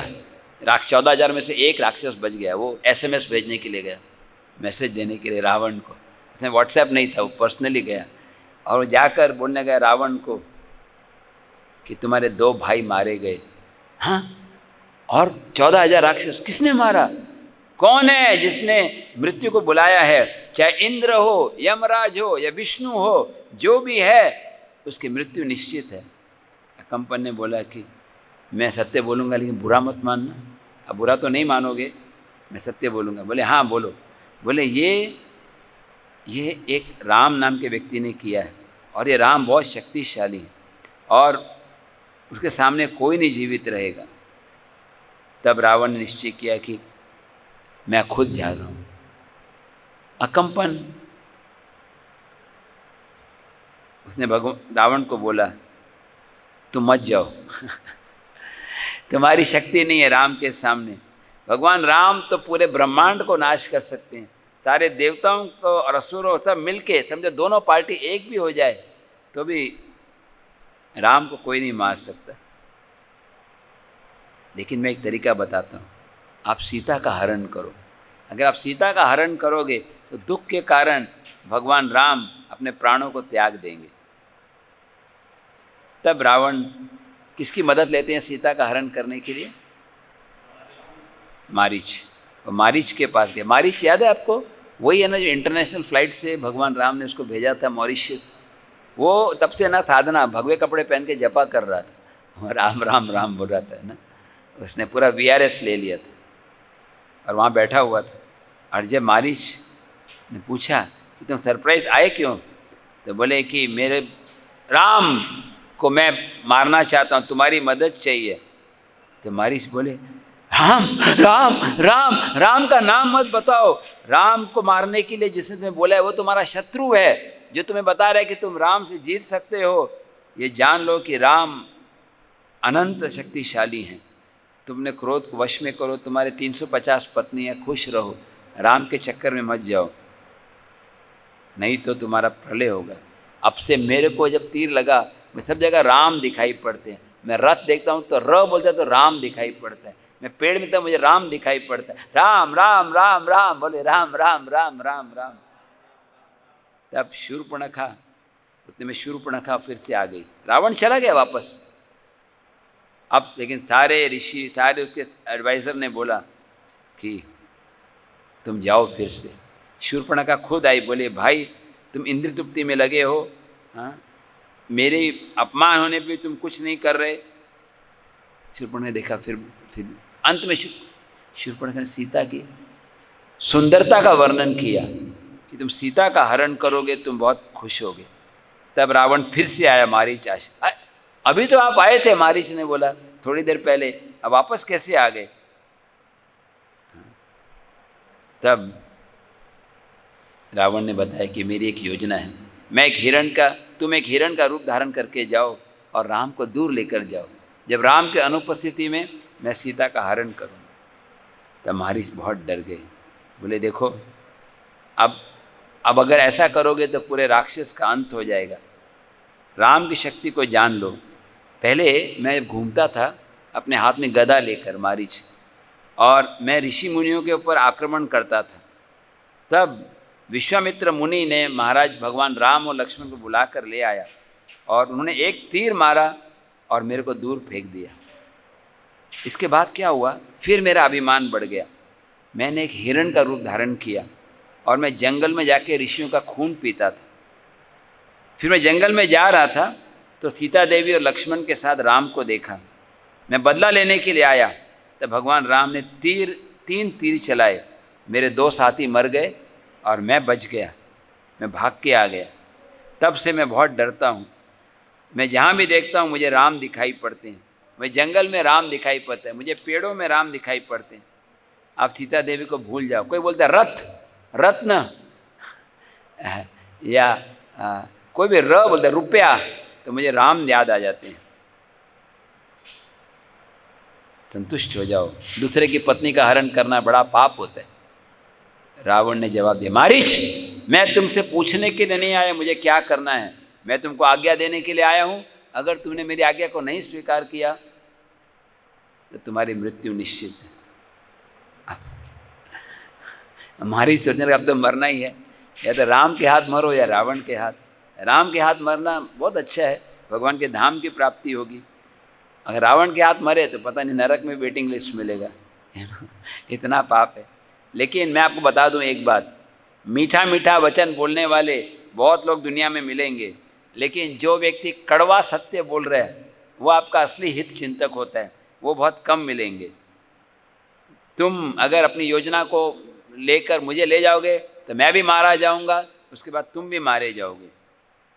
लेकिन शायद भगवान की इच्छा है। और आप जानते हैं मारीच कैसे सुंदर हिरण बन गया। सीता देवी बोली बहुत सुंदर है, इसको लेकर जाएंगे, लड़ाई वनवास के बाद घर में ले जाएंगे। लक्ष्मण तुरंत बोले ये मारीच है। लक्ष्मण गुरु तत्व हैं। हम जो अपनी आँखों से देखते हैं उसमें गलती भी हो सकती है। हमारी आँखों से लगता है कि ये चीज़ अच्छी है मेरे लिए, लेकिन हमारे गुरुदेव और प्रभुपाद की आँखों से देखना चाहिए। गुरु, साधु और शास्त्र, ये तीनों के आधार पर जानना चाहिए क्या अच्छा है क्या बुरा है ना। जैसे इंग्लिश में बोलते हैं not all that glitters is gold, सब कुछ चमक रहा है वो सोना नहीं होता। तो लक्ष्मण ने तुरंत बोला ये मारीच है। सीता देवी बोली नहीं नहीं आप जाओ, ये बहुत सुंदर लगेगा, और अगर आप इसको अगर नहीं पकड़ पाए, अगर मार भी दिया तो इसकी चमड़ी जो है बहुत सुंदर, जो बिछाने के लिए रग होता है उसमें यूज़ किया जाएगा। तो भगवान राम बोले ठीक है मैं जाता हूँ। लक्ष्मण को बोला आप यहीं पर रहना, आप कहीं जाना मत। और भगवान राम जैसे ही गए मारीच प्रकट होता है फिर अप्रकट होता है, कभी छिप जाता है। वो एक्चुअली योगी था, उसके पास पावर था, और दूर दूर लेकर चला गया। और फाइनली भगवान राम थोड़े थक गए, और थकने के बाद एक पेड़ के नीचे बैठे थे। अचानक वो हिरण सामने आया, भगवान राम पकड़ने गए, फिर वो भाग गया। तब भगवान राम ने सोचा कि इसको मारना ही पड़ेगा। भगवान राम ने एक स्पेशल ब्रह्मा जी का दिया हुआ अस्त्र लिया और ऐसे छोड़ा, और मारीच ने बहुत ऊपर से छलांग लगाई, लेकिन फिर वो तीर उसके पीछे गया, उसके छाती को बींध दिया, और जैसे ही वो गिरा उसने राक्षस का रूप धारण कर लिया। लक्ष्मण सीते, लक्ष्मण सीते, वो पुकारने लगा ऐसे, जिससे कि सीता को लगा अरे ये राम पुकार रहे हैं, ये राम पुकार रहे हैं। तब भगवान राम सोचने लगे अरे सीता देवी लक्ष्मण क्या सोचेंगे, मैं जल्दी लौटना चाहिए। इधर सीता देवी ने बोला लक्ष्मण तुम जाओ, देखो क्या हुआ, राम का जीवन खतरे में है, जाओ जाओ। लक्ष्मण बोले कि ये घबराने की कोई बात नहीं, कुछ नहीं होने वाला। सीता देवी गुस्से हो गई, बोली लक्ष्मण तुम यहाँ पर क्यों हो? अब मुझे समझ में आया, क्या तुम चाहते हो कि मेरे पति राम की मृत्यु हो जाए? तुम मेरे क्यों वनवास के लिए आए? इसलिए कि तुम मेरा भोग कर सको। मैं राम की संपत्ति हूँ, कोई मुझे नहीं स्वीकार कर सकता। तब लक्ष्मण ने बताया तुम घबराओ मत, राम की शक्ति को कोई इंद्र से लेकर देवता, कोई भी राक्षस राम की बराबरी नहीं कर सकता। तब सीता देवी को और क्रोध आ गया, हे निर्लज व्यक्ति, तुम राम के दुर्भाग्य का आनंद ले रहे हो, क्यों इतने शांत रह रहे हो? तुम खाली ढोंग कर रहे हो। शायद तुम भरत के एजेंट हो, लेकिन तुम्हारे पापपूर्ण इच्छाओं को मैं कभी नहीं पूरा करने दूंगी। राम जैसे पति के बाद क्या मैं किसी और की पत्नी बनना चाहूँगी? हाँ, लक्ष्मण को ऐसा लगा कि कोई तीरों की बरसात हो रही है। हे मिथिला कुमारी, हे वैदेही, हे सीता, तुम मेरे लिए मूर्ति के समान हो, मैं तुमसे कठोर नहीं बोल सकता। मैं जानता हूँ कि स्त्रियाँ कभी कभी दोस्तों में दुश्मनी पैदा करते हैं, लेकिन आज मैं अपने आँखों से देख रहा हूँ तुम्हारे कठोर शब्द के कारण अब मुझे जाना पड़ेगा, लेकिन मुझे अमंगल दिखाई पड़ रहा है। मैं जब लौट कर आऊँगा तो तुम यहाँ पर नहीं होगी। सीता देवी बोली अगर आप नहीं जा रहे, मैं अग्नि में प्रवेश करूँगी, मैं जहर ले लूँगी, मैं किसी और के द्वारा स्पर्श नहीं किए जाना चाहती। और लक्ष्मण फिर चले गए। कुछ लोग बोलते हैं लक्ष्मण ने एक रेखा डाली थी ना, लक्ष्मण रेखा, वो नासिक में, ये तुलसी रामायण में लिखा। और फिर आ गए भगवे कपड़े में एक सन्यासी, हिस लोलीनेस रावण महाराज, सन्यासी ढोंगी के रूप में। अरे बहुत लंबी कहानी है, लेकिन समय हो रहा है, अरे हमें सीता हरण की लीला को पूरा करना है। तो वो आए, और जब रावण ने प्रवेश किया ना, सारा जंगल शांत हो गया, पत्तियां भी हिलना बंद हो गई, गोदावरी का पानी भी एकदम शांत हो गया। और रावण ने वैदिक मंत्र बोले और वो हरण करने के लिए आया। से पूछा कि सीता देवी को देखकर तुम कौन हो? सीता देवी ने उनको मीठे शब्दों में स्वागत किया और बताया मेरा नाम है सीता, मैं जनक महाराज की दुलारी हूँ। मैं जब 9 साल की उम्र की थी तब मेरा विवाह हुआ था। हरे कृष्ण, उस समय विवाह बहुत जल्दी होता था, 9 साल की उम्र में। अब जब राज्याभिषेक का समय आया तो मुझे वनवास में भेजा गया। तब फिर अभी ऑफकोर्स अलग अलग वर्जन है। कोई लोग बताते हैं कि एक रेखा पार करनी थी, जैसे रावण अंदर आने लगता था तो वो अग्नि पर प्रवेश थी, और फिर सीता देवी को उसने बोला आपको बाहर आना होगा। और यहाँ पे अलग बताया वाल्मीकि रामायण में कि वो बताने लगा कि मैं रावण हूँ और अब मैं तुमको लेकर जाऊँगा। सीता देवी ने बोला नहीं नहीं, मैं नहीं स्वीकार करना चाहती। तुम कौन हो? मैं राम के सिवाय किसी को नहीं चाहती।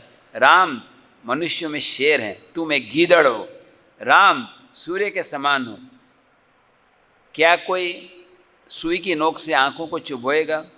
क्या कोई कपड़े में आग, कोई बोलेगा आग लेके और किचन से कपड़े में बांध के, तो कपड़ा जल जाएगा। क्या तुम गले में रस्सी डाल के समुद्र पार कर सकते हो? क्यों तुम राम की पत्नी का हरण करना चाहते हो? मेरे स्वामी राम गरुड़ के समान है, तू कौवे के समान है। मेरे राम सागर के समान है और तुम कीचड़ के पानी के समान है। मेरे राम हंस के समान है और तुम एक वल्चर के समान हो। मेरे राम सोने के समान है और तुम लोहे के समान हो। तुम चाहे तो मेरा हरण कर लो, लेकिन जब तक मेरे स्वामी राम हैं तो मेरा भोग नहीं कर सकते।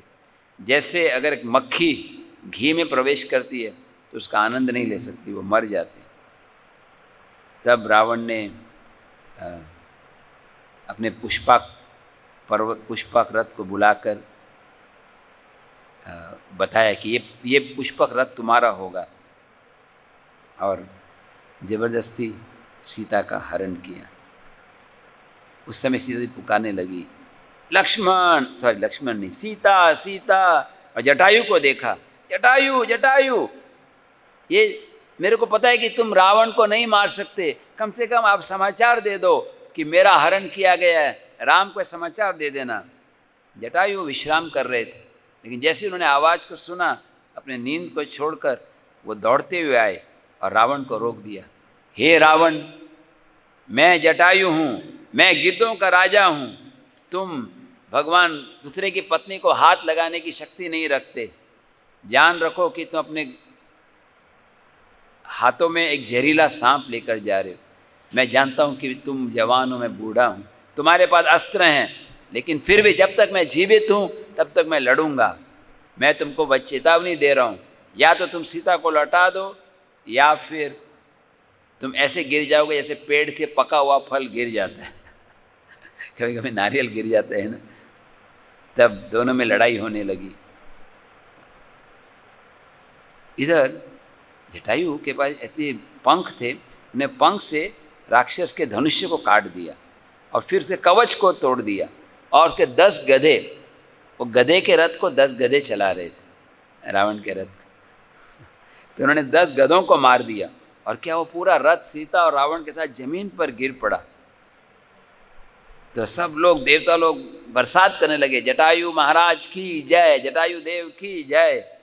लेकिन धीरे धीरे जटायु कमज़ोर हो गया। रावण शक्तिशाली था और उन्होंने जटायु के पंख को काट, एक्चुअली मैं ये बताना भूल गया, एक बार तो रावण के सिर को भी उसने काट दिया, उससे नया सिर आ गया। फिर रावण के भुजाओं को काट दिया। बहुत देर तक लड़ाई चलती रही, लेकिन अंत में रावण ने अपनी तलवार लेके उसके पंख को, उसके क्या बोलते, पैरों को काट दिया और सीता देवी को लेकर चले गए। जटायु खून में लथपथ थे। इधर भगवान राम लौट कर आए और देखा सीता ने, लक्ष्मण तुम यहाँ क्यों आ गए? सीता देवी जब जा रहे थे आकाश मार्ग से, मालूम है उन्होंने ऊपर से बंदरों को देखा, हनुमान, वो किष्किंधा क्षेत्र, हम्पी, बेलगाम हुबली से ट्रेन है डायरेक्ट हम्पी के लिए, और वो वहाँ से उन्होंने आभूषण, सीता ने अपने आभूषण फेंके, जो किसको मिल गए? सुग्रीव को। जब सुग्रीव और भगवान राम की दोस्ती हुई, तब भगवान राम जब लौट कर आए, लक्ष्मण को देखकर उन्होंने लक्ष्मण को डांटना शुरू किया कि तुम क्यों आ गए? तब लक्ष्मण ने बताया। भगवान श्री राम सीता देवी की खोज करते करते अंत में जटायु के पास में पहुँचे। अब भगवान राम, हालांकि भगवान राम सब कुछ जानते हैं, वो ऐसी लीला कर रहे हैं परीक्षा लेने के लिए। जटायु को देखकर बोले, यही वो राक्षस है जिसने सीता का हरण किया है। और फिर जटायु ने बड़े प्रेम से बताया कि एक्चुअली मैं जटायु हूँ, आपके पिताजी का दोस्त। और पूरी कहानी बताई उन्होंने। भगवान श्री राम जब समझे तो उन्होंने पूछा, जटायु मुझे बताओ कौन है वो राक्षस जिसने सीता का हरण किया है? जटायु बोले, उसका नाम है रावण, वह समुद्र के उस पार रहता है। लेकिन जिस समय सीता का हरण किया गया वो मुहूर्त था विंद मुहूर्त। विंद मुहूर्त में अगर कोई चीज़ खो जाती है तो तुरंत वापस मिल जाती है, इसलिए आप चिंता मत करो, अब बहुत जल्दी सीता को वापस प्राप्त कर लोगे। और अंत में आखिरी समय भगवान राम ने उनको एक तीर मार के पानी दिया और फिर वो राम राम कहकर उन्होंने प्राण त्याग दिया। भगवान श्री राम के आंखों में आंसू आए। लक्ष्मण, जो दुख मुझे हुआ जब मेरे पिताजी का समाचार मिला, उससे ज़्यादा दुख मुझे हो रहा है। जिस भक्त ने अपने प्राण त्याग दिए मेरी सेवा करते हुए, मैं अपने हाथों से इनके अंतिम क्रिया को करना चाहता हूँ। दुनिया में सबको ये पता चल जाए कि राम ने अपने भक्त की सेवा की और अपने भक्त को सर्वोच्च गति प्राप्त कराई। लक्ष्मण ने वो अग्नि जलाई और भगवान राम ने उनका संस्कार किया वैदिक मंत्रों से, फिर गोदावरी का जल अर्पण किया।